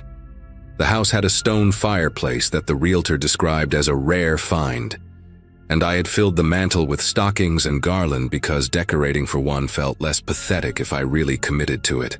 That Christmas morning, I woke before my alarm, somewhere around 5, to a sound I could not immediately place. It was a scraping noise, rhythmic and metallic, coming from somewhere on the first floor. I lay there in the darkness of my bedroom, holding my breath, trying to convince myself I had imagined it. The sound came again, and this time there was no mistaking it. My neighbor Gwen had been complaining about raccoons for weeks. They had gotten into her attic and caused all sorts of damage before animal control finally dealt with them. I assumed one had found its way into my chimney, maybe attracted by the residual warmth from the fire I had let die out the night before. I grabbed my robe from the hook on the back of the door and slipped on my worn house slippers, not bothering with lights as I padded down the narrow hallway toward the living room. The Christmas tree cast soft colored shadows across the walls, and beneath it sat the pile of wrapped presents I had prepared for Molly's visit later that afternoon. My laptop was on the coffee table, along with the small jewelry box my mother had given me years ago. I had been sorting through old pieces the night before, trying to decide what to pass down to Molly when she got older. The scraping grew louder as I approached the fireplace, a grinding metallic sound that seemed to echo inside the flue. I knelt down on the cold hearth, leaning forward to peer up into the darkness, expecting to see the panicked eyes of a trapped animal staring back at me. What I saw instead was a black boot, a single black boot, scuffed and dirty, dangling about 2 feet above the iron grate. It was attached to a leg wrapped in red fabric, cheap, shiny polyester that caught the faint glow from the Christmas tree lights. For a moment, my brain simply refused to process what I was looking at. I remember thinking, in this absurd flash of confusion, that maybe I was still dreaming. Maybe I had not actually gotten out of bed, and this was one of those hyper-realistic nightmares that feel so vivid you can smell things. But I could smell something. Cigarette smoke, stale and clinging to whatever was coming down my chimney. The boot shifted and I heard a grunt from somewhere above it, a distinctly human sound of effort. A man was inside my chimney. A man dressed in what looked like a Santa Claus costume was trying to lower himself into my living room at 5 in the morning on Christmas Day. I scrambled backwards so fast that I knocked into the coffee table, sending my mother's jewelry box clattering to the floor. The noise must have startled him because the movement stopped. I could hear breathing now, heavy, labored breathing echoing down the flue. I was on my hands and knees on the living room floor, staring at that single boot suspended in the darkness of my fireplace, and I could not make myself move. My phone was upstairs on my nightstand. The landline I never used was in the kitchen. Every logical thought seemed to crash into a wall of pure, paralyzing disbelief. Then the boot moved again, dropping another few inches, and I saw more of the leg emerge. The red velvet pants with white fur trim at the cuff, the kind you see on those cheap Santa costumes at party stores. A second boot appeared beside the first one. He was coming down. He was actually coming down into my house, and I was just kneeling there on my floor watching it happen like I had lost the ability to function. Something in me finally snapped into gear.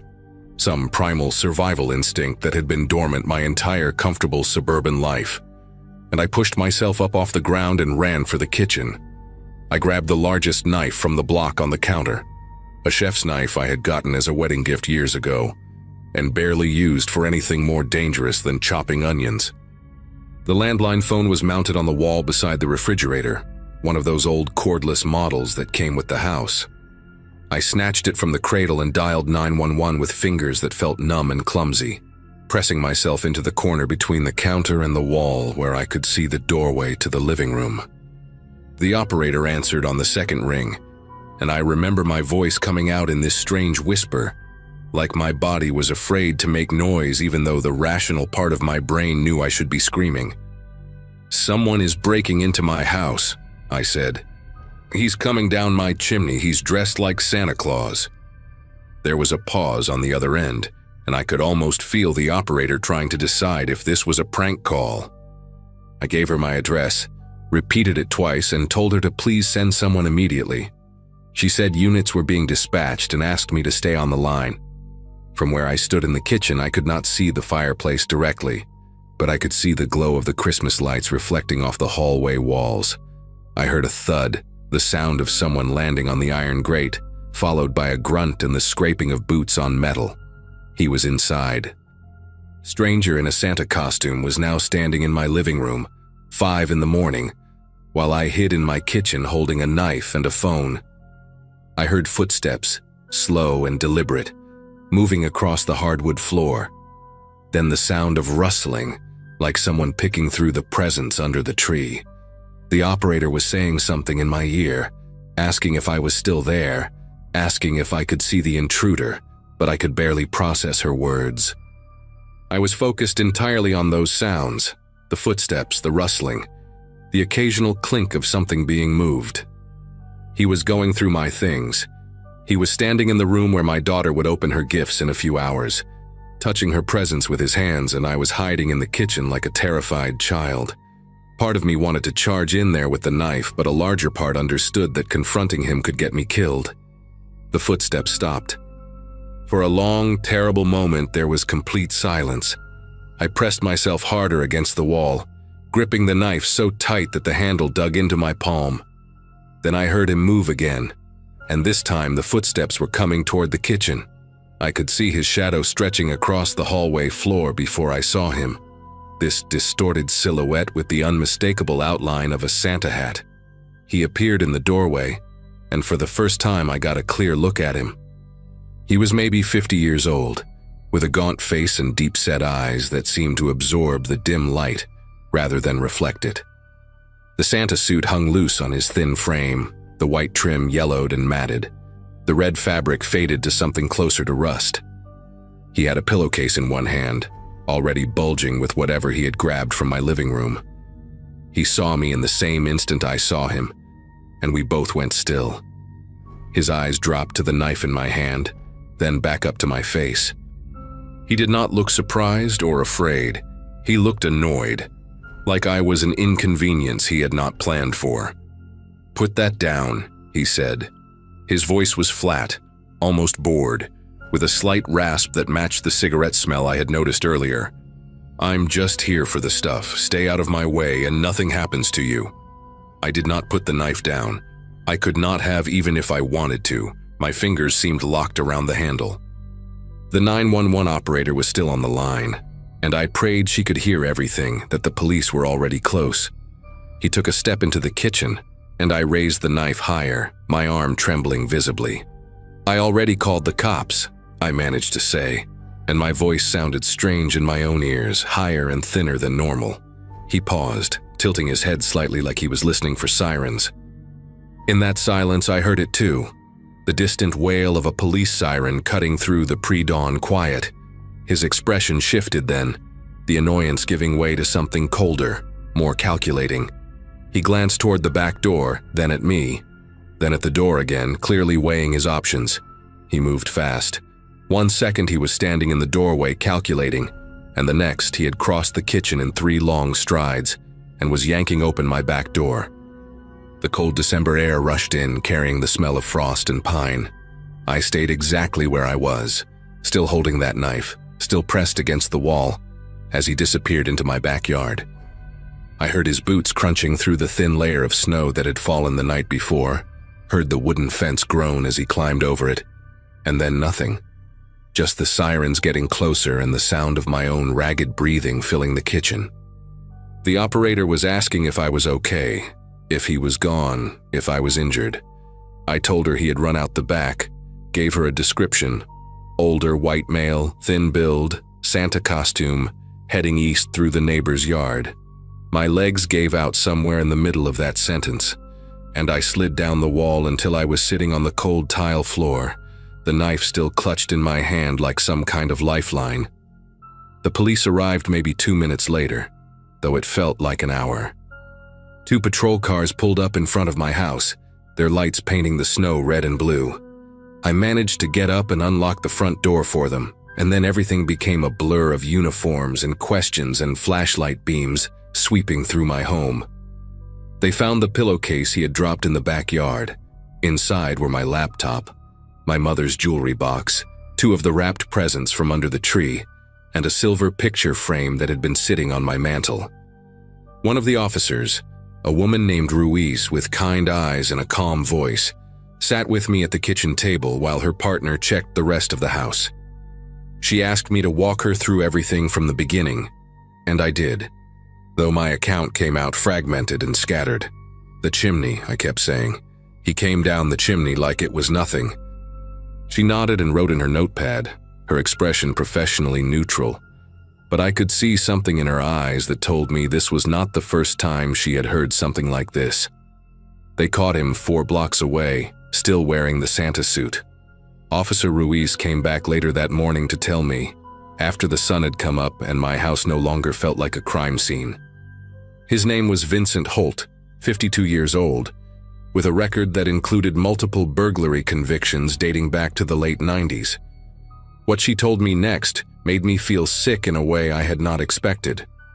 He had been doing this for at least 3 weeks, entering homes through chimneys on Christmas morning, dressed in that ridiculous costume as a form of camouflage. If any neighbor happened to glance out their window at dawn and saw a figure in red and white on a rooftop, they would assume it was a decoration, or maybe dismiss it as their eyes playing tricks in the early light.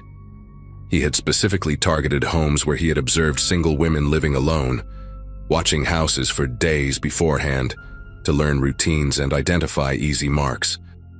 Ruiz said they had connected him to at least 4 other break-ins across the Tacoma area, though they suspected there were more victims who had not reported anything because they had slept through the whole thing. I was the first one who had been awake, the first one who had seen him coming down. Molly came over that afternoon and I did not tell her what had happened. I cleaned up the soot he had tracked across the floor, put the presents back under the tree, and watched her tear into the wrapping paper with the kind of joy only a child can have on Christmas morning. My ex-husband picked up on something when he dropped her off. He asked if I was feeling okay, said I looked pale, but I just told him I had not slept well. It took me 3 days to stop flinching at every small noise in the house. I had a locksmith come out and install a chimney cap with a heavy-duty lock, the kind that bolts directly into the masonry. I also bought a security system, the type with cameras and sensors on every door and window, and I have not slept through a full night since that morning. Sometimes I still think about his face in the kitchen doorway, that look of mild annoyance, like I was just an obstacle between him and what he wanted. I think about how easily he said, "Nothing happens to you," while his eyes told a completely different story. And every Christmas Eve now, no matter how cold it gets outside, I leave my fireplace damper sealed shut and double-check the locks before I go to bed. Molly still asks me to leave the tree lights on overnight, and I still do it for her. But I sit in the living room until dawn, watching the glow reflect off the walls, listening for sounds that do not belong.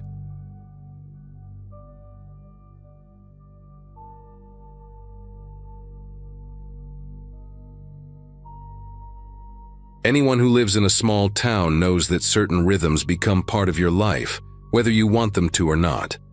When I moved to Barrington Falls 5 years after my divorce finalized, I thought the predictability would drive me insane within a month. Instead, I found myself noticing things, small things, like how old Beverly Hutchins across the street always had her Christmas lights programmed to shut off at exactly midnight, every single night from Thanksgiving through New Year's. She was meticulous about it in a way that seemed almost obsessive, but that was Beverly. Retired schoolteacher, widow for 12 years, the kind of woman who still wore pantyhose to the grocery store and kept her lawn edged like she was expecting a magazine photographer. We weren't close, but we were neighborly. She'd wave from her porch when I got home from the warehouse around 6. I'd help carry her groceries when I saw her struggling with bags. That's how it works in places like this. Christmas Eve 2024 was unseasonably warm for Massachusetts. One of those weird winter nights where you could almost smell the ground thawing. I'd spent the evening at my sister's place in the next town over, eating too much ham and making awkward small talk with her husband's family. Got home around 11:30, tired and ready to collapse.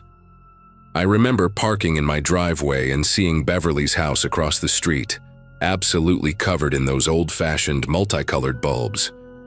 She had them strung along every eave, wrapped around the porch columns outlining her windows. It looked like something from a 1950s postcard. The lights were still on, but that made sense since midnight hadn't hit yet. I went inside, brushed my teeth, and fell into bed with my phone scrolling through nothing important. At some point I must have dozed off because when I jerked awake, my neck was stiff and my phone had slipped onto the floor. I reached for it and checked the time. 3:14 in the morning.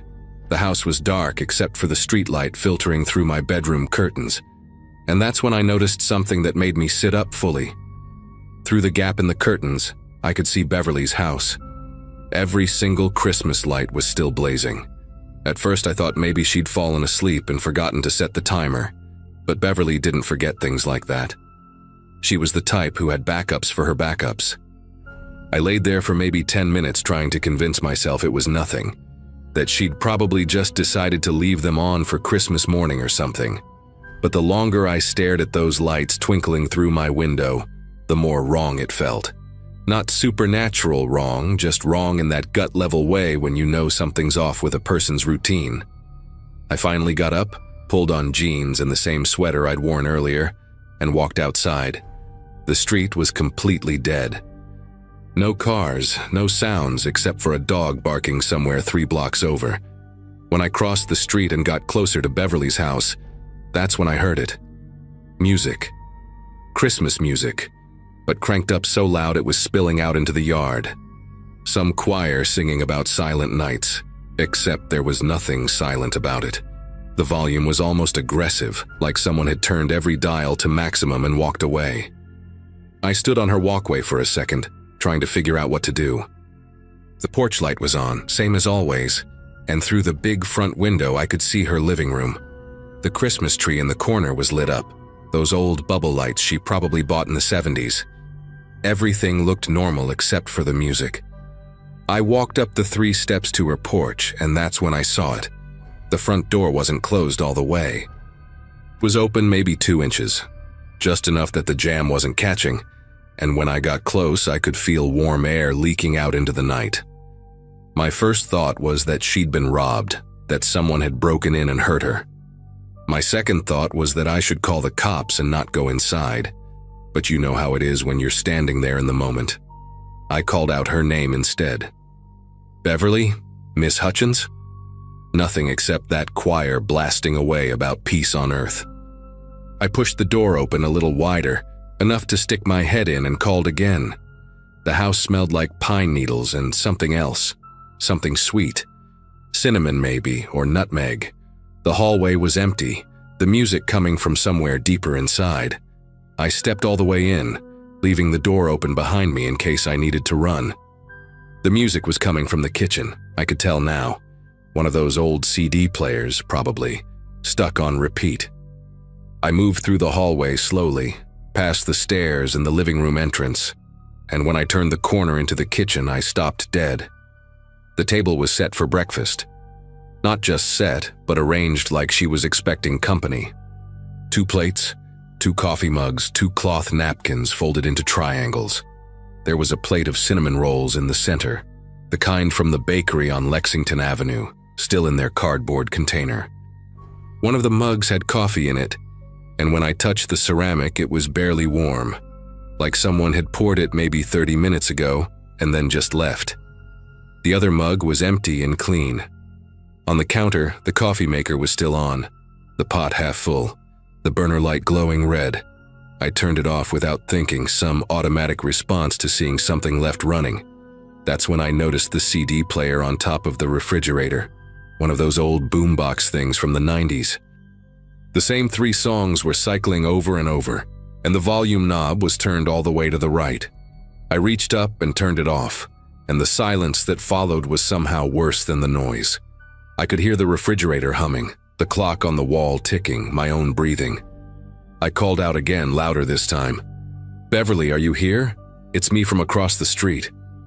My voice sounded strange in the quiet house, too loud and too thin at the same time. I walked through the downstairs, checking the living room, the dining room, the little bathroom under the stairs. Nothing. No signs of a struggle, no overturned furniture, no broken windows. Everything was neat and in its place, except Beverly was gone and her door had been open, and her coffee was getting cold on the kitchen table.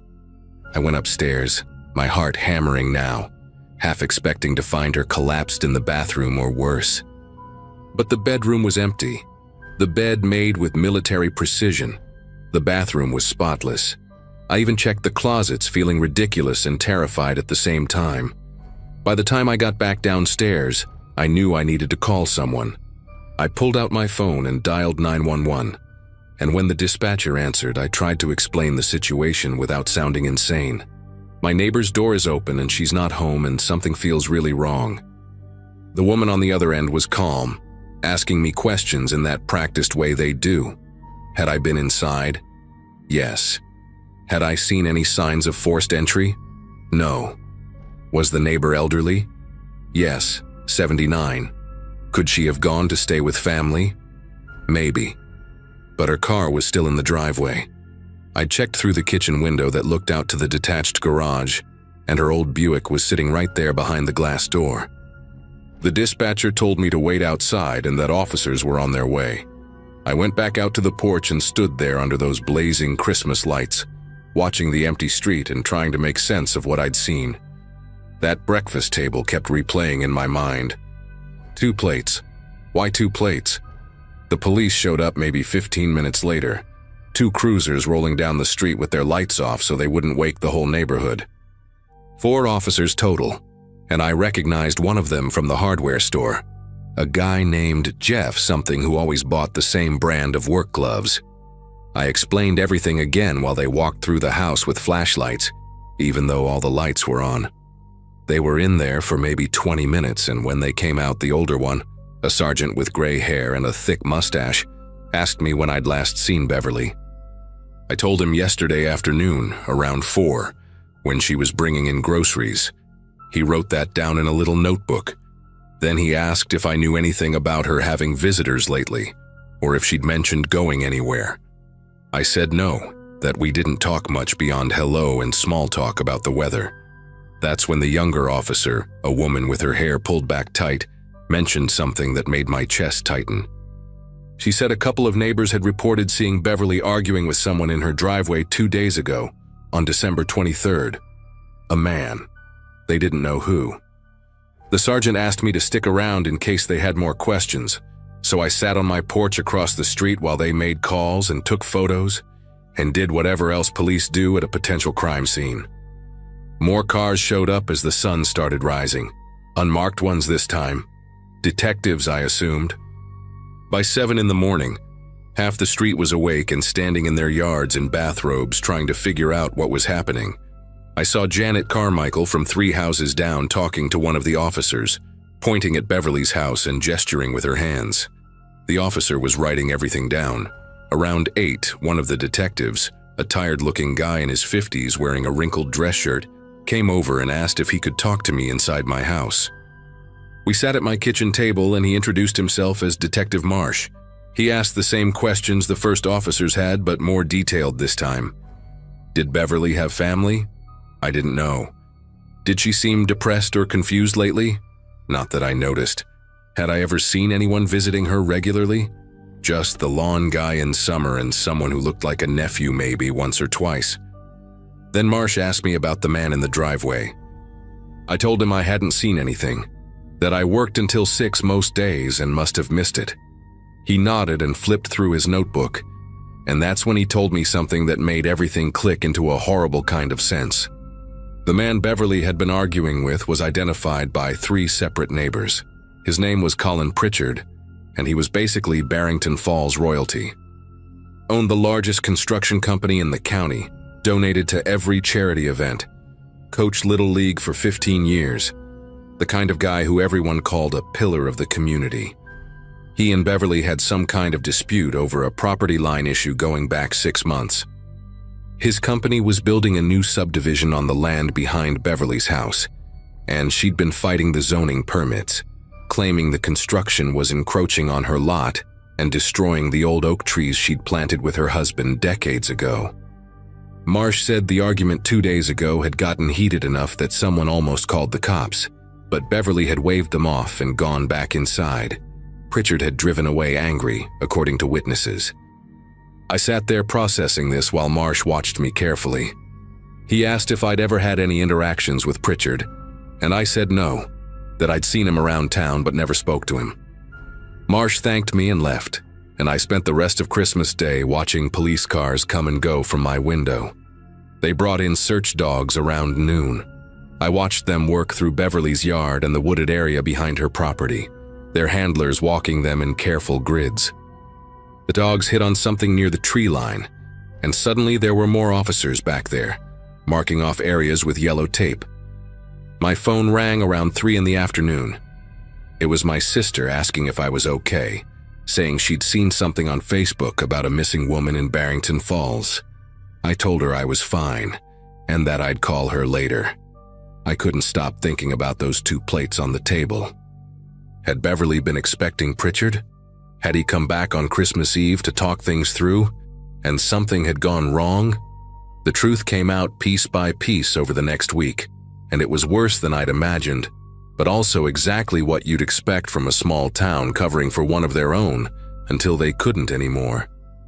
The dogs had found Beverly's scarf in the woods, along with disturbed soil that led cadaver dogs to a shallow grave 30 yards into the tree line behind her property. They found her body on December 27th. The medical examiner determined she'd been killed by blunt force trauma to the head, likely in her own driveway before being dragged into the woods. Pritchard's story fell apart within 48 hours. Security footage from a neighbor's Ring camera showed his truck parked on the street at 11:30 on Christmas Eve. Phone records showed Beverly had called him that evening, probably trying one last time to resolve the property dispute before the holidays. Witnesses came forward saying they'd heard him at the bar on December 23rd, drunk and ranting about that old woman ruining everything and how he'd take care of it himself. He was arrested on December 29th at his office, surrounded by photos of him shaking hands with the mayor and cutting ribbons at charity events. The prosecutor said he'd likely panicked during another argument, hit her with something, maybe a piece of construction equipment from his truck, and then spent hours trying to cover it up. The breakfast table, they figured, was Beverly's attempt at peace. She'd probably invited him over Christmas morning to talk civilly, not knowing he'd already decided violence was easier than compromise. The trial happened in the fall of 2025, and I didn't go. I read about it in the paper like everyone else. Pritchard's defense tried to paint it as an accident, a tragic misunderstanding between neighbors that got out of hand. The jury didn't buy it. He got 25 years to life, and the judge made a point of saying that no amount of money or community standing puts someone above the law. The local paper ran editorials about how Barrington Falls needed to take a hard look at who it chose to trust and elevate. But you know how these things go. 6 months later, people were already talking about Pritchard's son taking over the construction company and how the family had been through enough. Someone started a fundraiser for his legal appeals. That's small towns for you. Forgiveness comes easier for some than others, especially when they've got the right last name and enough people who owe them favors. I still live across the street from Beverly's house. Her nephew sold it in the spring, and a young couple with 2 kids moved in by summer. They repainted it gray and took down all the old Christmas decorations, replaced them with those white icicle lights that look cold and modern. I haven't told them what happened there. They seem happy, and maybe that's enough. But every Christmas when I see lights on houses in the neighborhood, I think about Beverly and those multicolored bulbs blazing at 3 in the morning and that music looping endlessly in her empty kitchen. I think about how she'd spent all that time trying to save those oak trees her husband planted, trying to protect something that mattered to her, and how someone decided his convenience was worth more than her life. The property dispute got resolved after she died, of course. The construction company got their permits, the subdivision went up, and the oak trees came down. Drive past there now and you'd never know they existed. That's the part that gets me the most. She died over trees that don't even cast shadows anymore, killed by a man everyone thought was a good guy, right up until the moment they couldn't pretend anymore. I don't wave at neighbors as much as I used to. I keep my head down and my door locked, and I pay attention when someone's routine changes. Because that's the thing about small towns where everyone knows everyone. Sometimes the monsters are the ones cutting ribbons at charity events and coaching your kids, and nobody wants to see it until it's too late.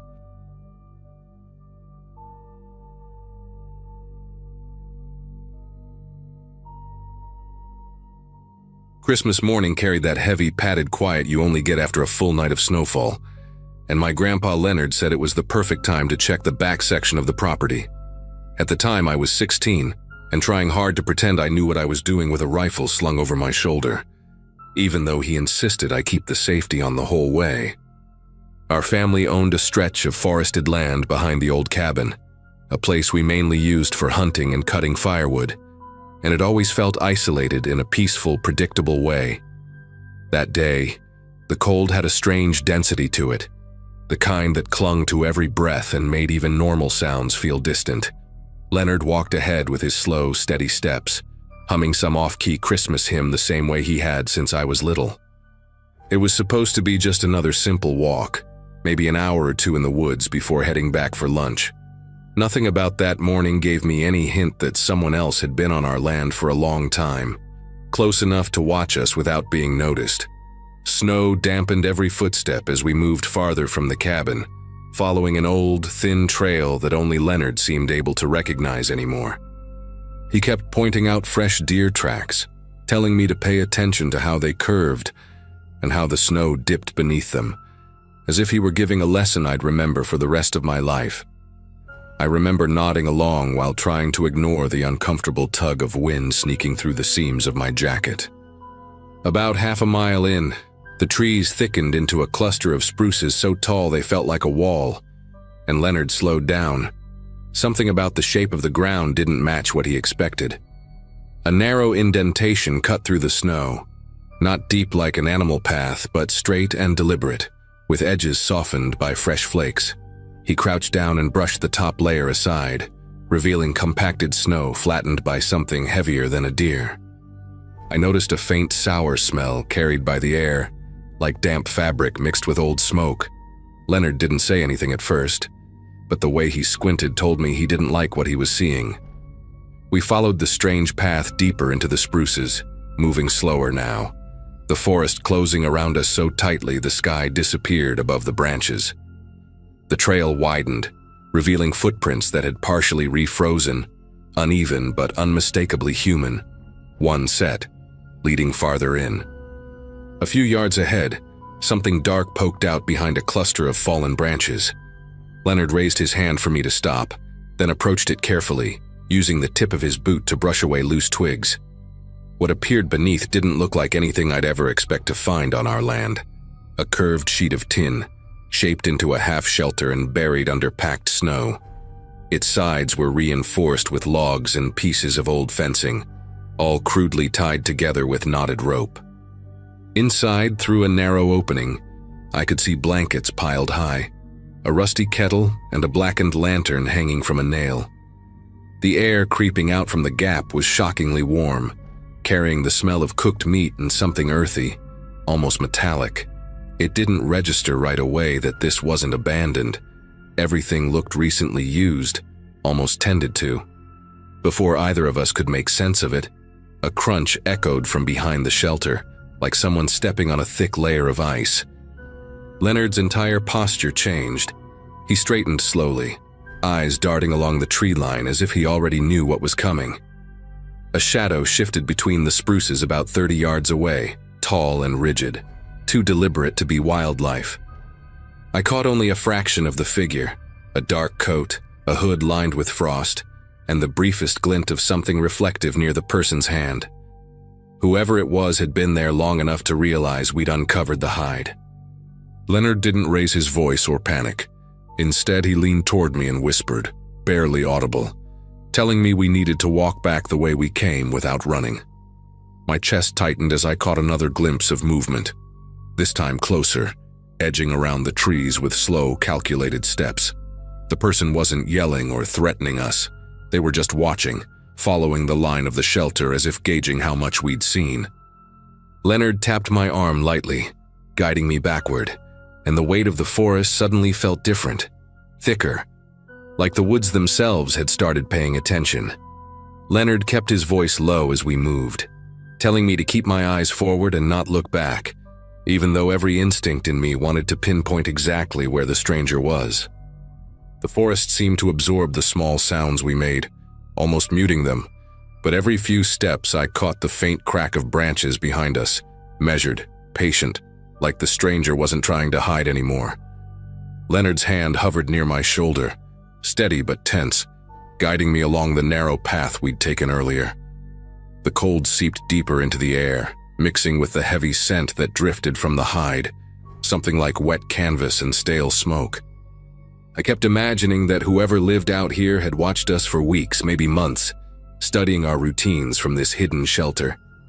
When we reached a bend where the trees thinned for a moment, Leonard subtly angled his head toward me as if to say, "Almost there." But the look in his eyes said he didn't believe it. A few minutes later, the path dipped downhill, and the snow grew uneven, dotted with chunks of ice that hadn't been there on our way in. Leonard slowed down again, scanning the tree line with quick, darting glances. The stranger was still out of view, but the woods carried a new kind of quiet. Sharp, expectant. I heard a sound off to our right, low and dragging, like something being pulled through the snow. Leonard shifted his stance as if shielding me without making it obvious, and nudged me forward with a gentle pressure. We stepped carefully over a fallen log, and that's when I spotted something half buried beside it. A strip of red fabric frozen stiff, attached to a zipper. It looked like part of a winter jacket. Small, worn down, smeared with dirt as if it had been there a long time. Leonard didn't let me stop to examine it. He just murmured for me to keep moving, his voice tighter than before. The unease wrapped around us like a second layer of cold, and every distant creak in the forest started sounding like a warning. We reached a point where the trail split into two faint paths, one we came from, and another that veered left toward a cluster of younger trees. Leonard hesitated for a moment, glancing between them. That pause stretched longer than it should have, and I realized he was listening intently, trying to locate the stranger by sound alone. Then something soft hit the snow behind us, a light thud, followed by the rustle of branches settling. Leonard made his decision instantly. He guided me down the path to the left, one we'd never taken before, hoping it would lead us around and back toward the cabin from the opposite direction. The deeper we went, the more the terrain sloped, making it harder to stay balanced on the thick snow. I could sense Leonard calculating every turn, every noise, as if replaying years of walking this land in his head. Still, The steady pattern of footsteps kept tracing us, distant but deliberate, like the stranger didn't care about leaving tracks anymore. The farther we moved from the shelter, the more the forest pressed in, branches low enough to brush our shoulders and scrape against our sleeves. My breath grew uneven, forming brief clouds that drifted upward and vanished. Leonard finally whispered that he'd noticed something earlier, small changes around the cabin that he'd been dismissing as wildlife. Wood moved near the shed, scraps of food left in strange places, footprints that melted before he could check them properly. He hadn't wanted to worry anyone on Christmas, but now everything fit together too cleanly. The stranger hadn't stumbled onto our land. They'd settled in, hidden in plain sight, inches from where we lived. As we followed the slanted path, a sharp crack echoed from behind us, louder than any before. Leonard didn't say a word, but the way his jaw tightened told me he knew we were running out of time to stay unnoticed. The slope leveled out near a cluster of old birch trees where the snow thinned, exposing patches of brown, frozen earth. Leonard slowed our pace even more, scanning for any sign that we were near the main trail back to the cabin. The air felt heavier here, almost muffled, like the forest had tucked itself inward. Then he noticed something partially hidden under a sheet of ice near one of the tree roots, a metal tin, the kind people use to store matches or small supplies. He nudged it gently with his boot, and the lid shifted just enough for us to see what was inside. Folded scraps of newspaper lined with notes scribbled in pencil, most of them smeared and warped by moisture. One of the visible phrases mentioned a weathered cabin on the ridge, and another, barely legible, described movement near the east window. Leonard didn't let me read further. He pushed the tin back under the ice with a controlled motion, as if returning it to where it belonged, and whispered that we needed to get home as quietly as possible. We moved again, weaving between the birches, heading toward a ridge that would give us a view of the cabin if we could get high enough. The wind picked up in sudden bursts, carrying dry flakes that stung as they hit our faces. Leonard kept glancing upward, as if judging whether the stranger had climbed the ridge before us. I kept listening for footsteps, but the wind scrambled every sound, turning the forest into a swirl of shifting noises. Just as we reached the base of the ridge, something metallic clinked behind us, faint but unmistakable. Leonard tightened his grip on the strap of his backpack and motioned for us to climb fast, but quietly. We dug our boots into the snow, pushing upward while trying not to send loose chunks rolling downhill. Halfway up, I spotted a dark shape at the bottom of the slope, motionless, angled slightly as if watching the path we had just taken. Leonard whispered for me not to stop, and we kept climbing until the ridge finally opened into a flatter stretch of ground. From the top, the cabin was visible through a patch of thinner trees, its chimney releasing a thin ribbon of smoke. Seeing it should have made me feel safer, but the distance between us and it felt larger than ever, as if every inch of the forest between was waiting for the stranger's next move. Leonard crouched low, checking the tree line below for any sign of the figure. After a moment, he leaned closer and murmured that running the rest of the way might draw too much attention. But walking gave the stranger time to intercept us. Neither option felt right. The wind dipped for a moment, and in that brief silence we heard a new sound, a soft, steady tapping coming from behind a stand of pines farther down the ridge. Not loud, not hurried, just an eerie, rhythmic knock, like someone using a stick against a tree trunk. Leonard's jaw tightened again, and he motioned for us to move toward the right side of the ridge, where the trees were denser and the ground sloped gently enough to descend without sliding. We slipped into the thicker cover, branches brushing against our arms and coats, the smell of pine sharp in the cold air. Leonard whispered that the tapping was intentional, a way of alerting us or guiding us. Either idea made my chest tighten. We moved downhill in slow steps, trying to keep our silhouettes hidden among the trees.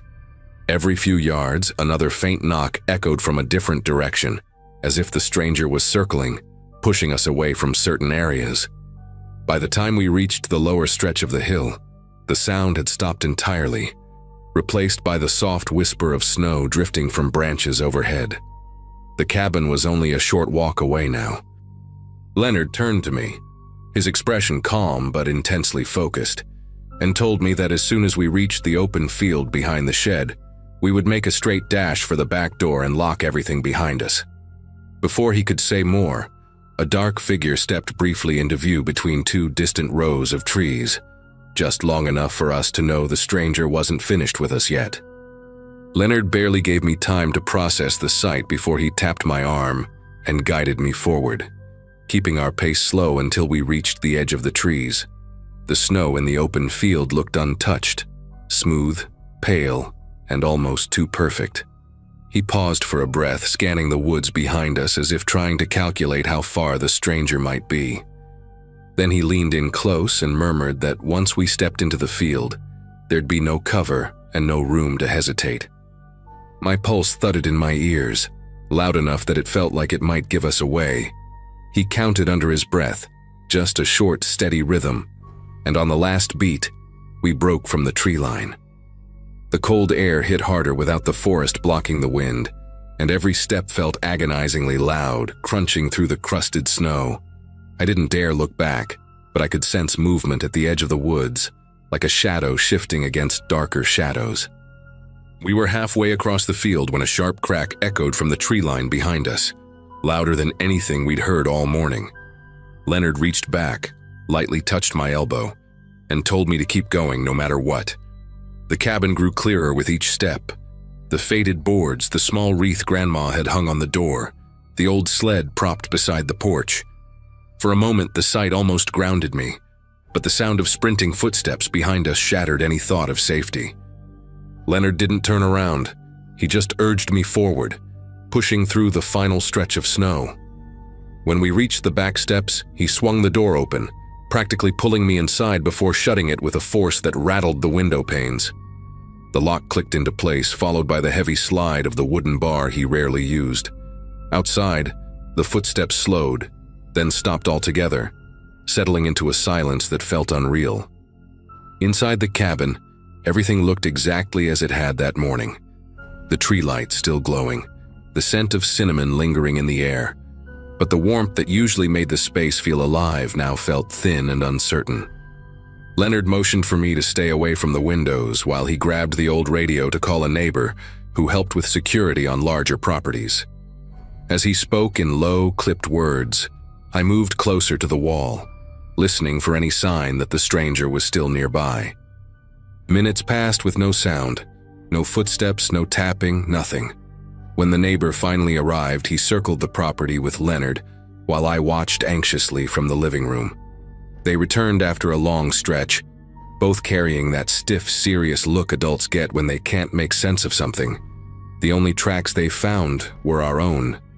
No sign of the stranger, no trace of the hide, not even the path we followed earlier.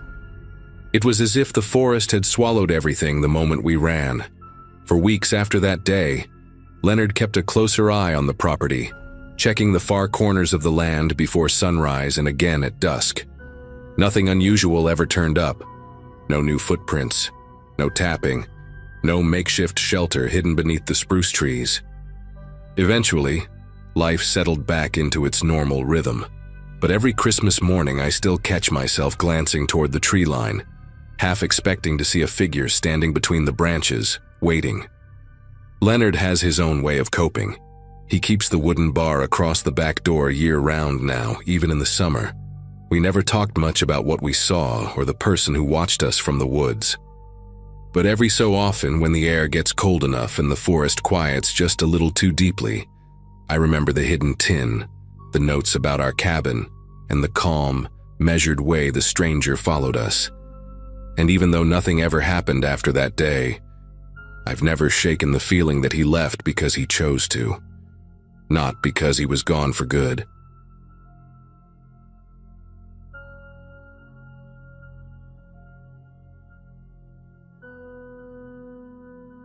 Late December of 2022 had a strange rhythm to it, and I remember that year clearly because our place felt heavier than usual even before anything scary happened. My name is Elliot, and at the time I was juggling odd jobs around the property while my wife, Marianne, handled most of the holiday planning. We lived far from town, on a stretch of land bordered by woods on one side and an old cemetery on the other. A cemetery so small and forgotten that even locals barely mentioned it. Our closest neighbor lived a 15-minute drive away, so the quiet was something we'd grown used to. That Christmas Eve started like any other. Cold air drifting through the cracks of the old farmhouse, the smell of pine from the tree Marianne insisted on cutting herself, and the sound of our two kids arguing upstairs over something trivial. Nothing in that morning hinted that by nightfall I'd question whether we were really safe out there. The day moved slowly, the way winter days do when the sun barely clears the treetops. I kept glancing out the kitchen window toward the cemetery, noticing how the gravestones looked sharper than usual under the thin layer of frost. There was a shed back there, one the groundskeeper used decades ago, but no one maintained that place anymore. Every time I caught sight of it, I felt a kind of pressure in the back of my mind, like my brain wanted me to pay attention to it without explaining why. Marianne teased me for staring outside so much, but I couldn't shake the sense that the tree line felt too still, like the air was holding its breath. Even the usual crows that perched on the fence posts stayed away. By late afternoon, that odd stillness stretched across the yard until it felt like the world was waiting for something. Night settled abruptly, the kind that swallows everything at once, and we turned on the old string lights around the living room. The kids were already wired with excitement for Christmas morning, but I kept drifting toward the front window, checking the porch more times than I want to admit. That house had its quirks, boards that shifted in the cold, the occasional creak of the staircase, but none of the noises we heard that night belonged to the house. The first sound hit around 9, slow, deliberate steps crossing the porch, not quick like an animal, not light like someone passing by. Each step pushed down hard, pausing just long enough to feel intentional.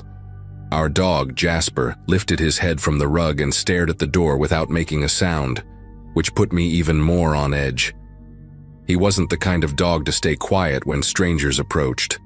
Marianne looked at me, expecting me to go check, but before I could reach the entryway, something tapped the living room window.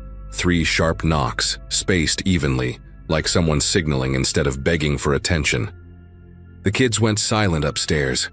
Even the warm glow from the Christmas lights felt wrong after that sound, too soft compared to the sudden pressure pulsing around the house. I reached for the back door instead of the front, thinking maybe someone needed help or got lost. But when I stepped onto the porch, the yard stretched out empty. Not a footprint, not a shadow, nothing moving between the gravestones. I stood there longer than I should have, listening to the quiet that followed, because deep down I knew that knock hadn't been a mistake or a stray branch. Someone had approached our home on Christmas Eve, and they wanted us to know it. The hours after that first knock dragged by in a way that made the house feel smaller, like the walls were quietly bending inward. We put the kids to bed early, pretending everything was fine, though they kept asking why Jasper wouldn't leave the hallway. He sat facing the front door with an intensity I'd never seen in him. Marianne tried to keep herself busy, folding blankets, checking the stove twice, rearranging ornaments on the tree. But every few minutes she'd glance toward the windows as if expecting another tap. Around midnight, just when we started thinking maybe the intruder had moved on, a heavy thud hit the roof hard enough to shake dust from the ceiling beams. Another came right after, longer, like something, or someone, dragged a boot across the shingles. We didn't move or speak. Even Jasper pressed himself lower to the floor. I grabbed the flashlight and stepped onto the back porch again, this time determined to catch whoever was playing these mind games. The cold felt sharp enough to bite through my jacket, but what unsettled me more was the absolute stillness of the yard. Not a breeze, not a sound of nighttime animals, not even the distant hum of a passing car. I aimed the light across the roofline but saw nothing. The cemetery, however, caught my eye. A faint glint flickered near the old shed, like metal catching the moonlight. It vanished as fast as it appeared, but it was enough to make my pulse throb in my ears. I considered waking the kids and taking everyone to the truck, but the idea of stepping away from the house while someone lurked nearby felt reckless. So I locked up every door and window and waited. Morning arrived as if nothing had happened, sunlight touching the frost-covered fields like the world had reset. The kids ran downstairs ready for presents, completely unaware of the fear that had soaked into the night before. Marianne and I exchanged glances, both silently debating whether we should pack up and leave for a couple of days. But we didn't want to ruin Christmas. We convinced ourselves it had been an animal or the wind, even though the explanations felt flimsy. I walked out to check the property again in daylight. No footprints around the house, no debris on the roof, no sign of anyone passing through. But when I looked toward the cemetery shed, something inside me tightened. Not fear exactly, but something close to dread. The shed door, which was always swollen shut from years of weather, now hung slightly open. Curiosity pushed me across the field, despite every instinct telling me to stay away. The shed sat crooked, leaning to one side like it was trying to slip back into the earth. The padlock was snapped clean, and that alone made me stop. I pulled the door wider and saw what had been hidden from us for who knows how long. A pile of blankets arranged in a nest-like shape, empty food cans, a coffee mug with chipped blue paint, a small notebook, the cover warped from moisture. It was clear someone had been living there, sleeping there, watching the cemetery, and from the angle of the dusty window watching our house. The thought of someone spending nights barely a few hundred feet from where my kids slept made me feel lightheaded. But what truly rattled me was the small trail of boot prints leading from the shed, straight toward our porch steps. Prints that were fresh. I backed away from the shed, trying to make sense of how long this person had been hiding out there. The boot prints cut a direct line through the frosted grass, stopping right at the edge of our porch as if the intruder had stood there, studying the house before approaching it. When I returned inside, Marianne saw my expression and immediately gathered the kids in the living room. I told her what I'd found, and for the first time since we'd moved out there, she suggested calling someone, anyone, for help. But the nearest deputy wouldn't reach us quickly, and the idea of waiting around while the person could still be on the property made all of us uneasy. We decided to stay together in the living room until nightfall, locking every door, keeping the curtains drawn, and trying to pretend we weren't listening for something to return. As darkness settled, the house adopted that strained silence we'd heard the night before, an unnatural kind of quiet that felt as if the whole property were bracing for impact. We sat with the TV on low volume, trying to distract the kids with old Christmas movies. Jasper paced the length of the room, stopping every so often to sniff the bottom of the front door. Then, right around the same time as the previous night, sharp steps landed on the porch, slow, spaced, purposeful, not rushing, not hesitant, just steady. The knocking came next, but not on a window this time. 3 solid taps directly on the front door, as if whoever stood outside expected us to open it willingly. The kids huddled against Marianne, and I motioned for everyone to stay quiet. Whoever was out there waited, listening. I crept toward the mudroom where the old hunting rifle was stored. I hadn't fired it in years, but the weight of it in my hands offered a small sense of control. I moved carefully to the side window and angled myself enough to get a glimpse of the porch. That's when I finally saw him. A man stood facing the door, thin, wearing a heavy jacket that looked 2 sizes too big, and holding a lantern with a cracked glass pane. His face was partly hidden by a scarf pulled high on his cheeks, but his eyes were fixed on the house with an intensity that churned my thoughts. I didn't confront him. Instead, I shouted that I was armed and calling the authorities. The moment the words left my mouth, he broke into a frantic run, cutting across the yard toward the cemetery as if he knew the terrain better than we did. I chased him only far enough to ensure he was really leaving. By the time I reached the field, he'd vanished behind the shed. We packed up that same night and drove to Marianne's sister's house, refusing to spend another minute out there until someone checked the cemetery grounds. Deputies later found signs of long-term shelter, food wrappers, a sleeping bag, and footprints matching the ones on our porch, but no trace of the man himself. They suggested he was drifting through the area, using the abandoned shed whenever winter hit. We moved out the following spring. Even now, during quiet nights, I still replay those knocks in my head. I don't know why he targeted our home, why he returned each Christmas Eve, or what he might have done if we hadn't spoken up. All I know is that the silence around that cemetery was never truly empty.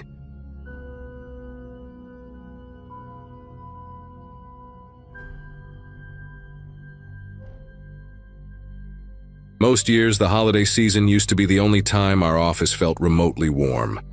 I'd been working there for about 3 years, handling invoicing and vendor emails, nothing remarkable, just predictable enough to give a strange comfort.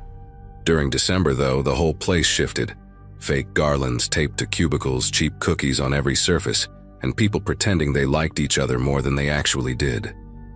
I remember arriving at the Christmas party that night with the usual mix of reluctance and politeness, trying to blend in without attracting attention. I talked to a few coworkers, grabbed a plastic cup of punch, and kept my distance from the louder groups. Everything felt routine, until I realized someone had been watching me from across the room, too still compared to the chaos around him, as if he were memorizing every small thing I did. This coworker, his name was Rowan, had always been a little intense, though nothing you'd report. The kind of person who spoke quietly but stared too long, who remembered details you barely recalled telling him. He wasn't assigned to my team, so interactions were usually brief. A nod in the break room, an occasional comment about work. I used to chalk up his oddness to social awkwardness, something harmless. But that night, the way he hovered near the snack table with that fixed attention made the back of my neck tighten. When I moved, he shifted. When someone blocked his view, he tilted his head until he had a clear line again. It wasn't dramatic enough for anyone else to notice, but I felt a steady pressure building, like being monitored too closely in a room full of people pretending everything was festive. At some point, I stepped away from the main area to get fresh air near the hallway where the office stored decorations and spare chairs. It was quieter there, dimmer, the kind of place no one lingered long because the overhead light buzzed faintly. I figured I'd take a minute, check a few messages, and return once my energy reset. I hadn't been there more than 10 seconds when footsteps approached, slow, deliberate. Before I could turn fully, Rowan stood at the entrance of the hall, blocking the only exit.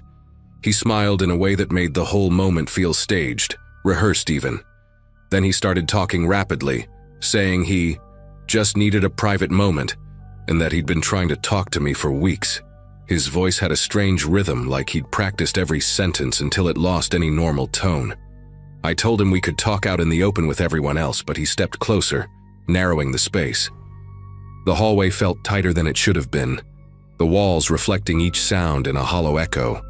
I remember the smell of cinnamon candles drifting from the party mixing with something sharp on his breath, and how wrong those scents felt together. When he reached for my arm, I backed up until my shoulder hit a metal shelf. He kept talking about connection and how the party was a perfect chance.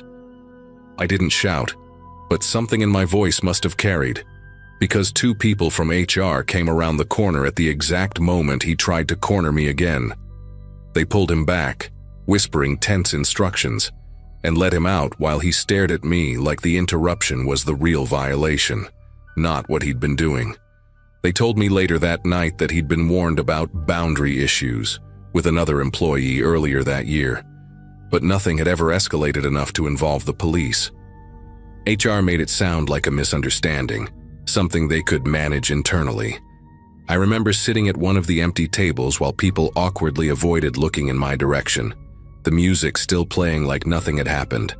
One of the HR reps, her name was Lillian, kept insisting that Rowan would be escorted out and sent home. She promised me he wouldn't return to work until they sorted everything out. That phrasing stuck with me because sorted everything out felt vague, too gentle for the situation.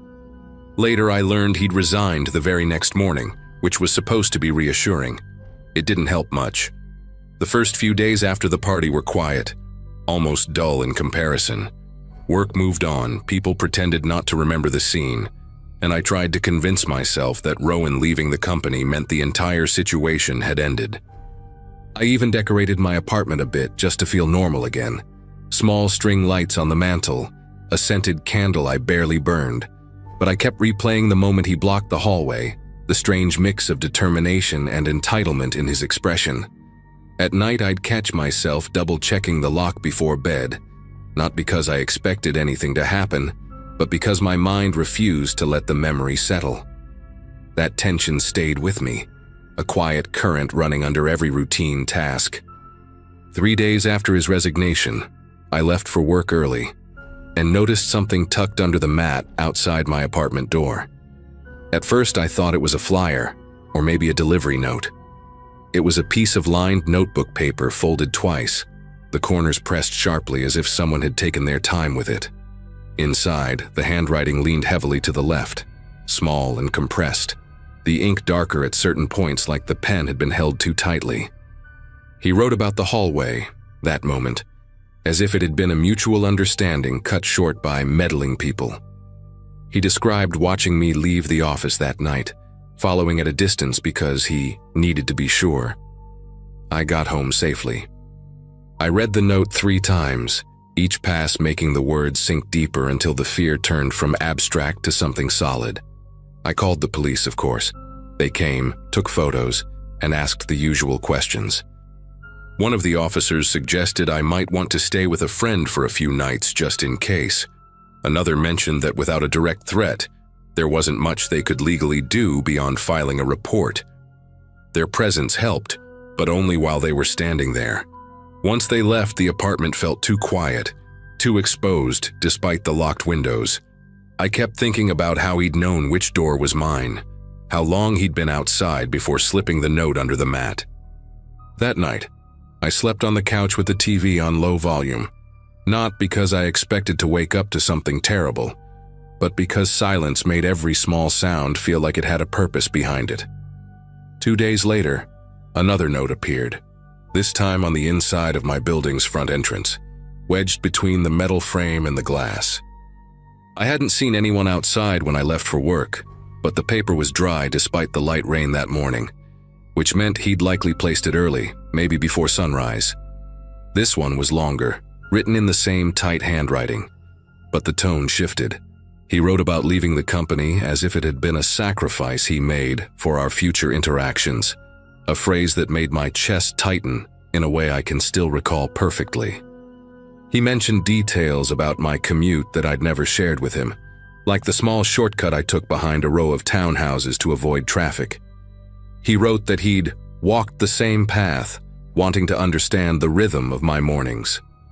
Reading that line made the hallway outside my apartment feel unnaturally still, like the building itself was waiting for my next move.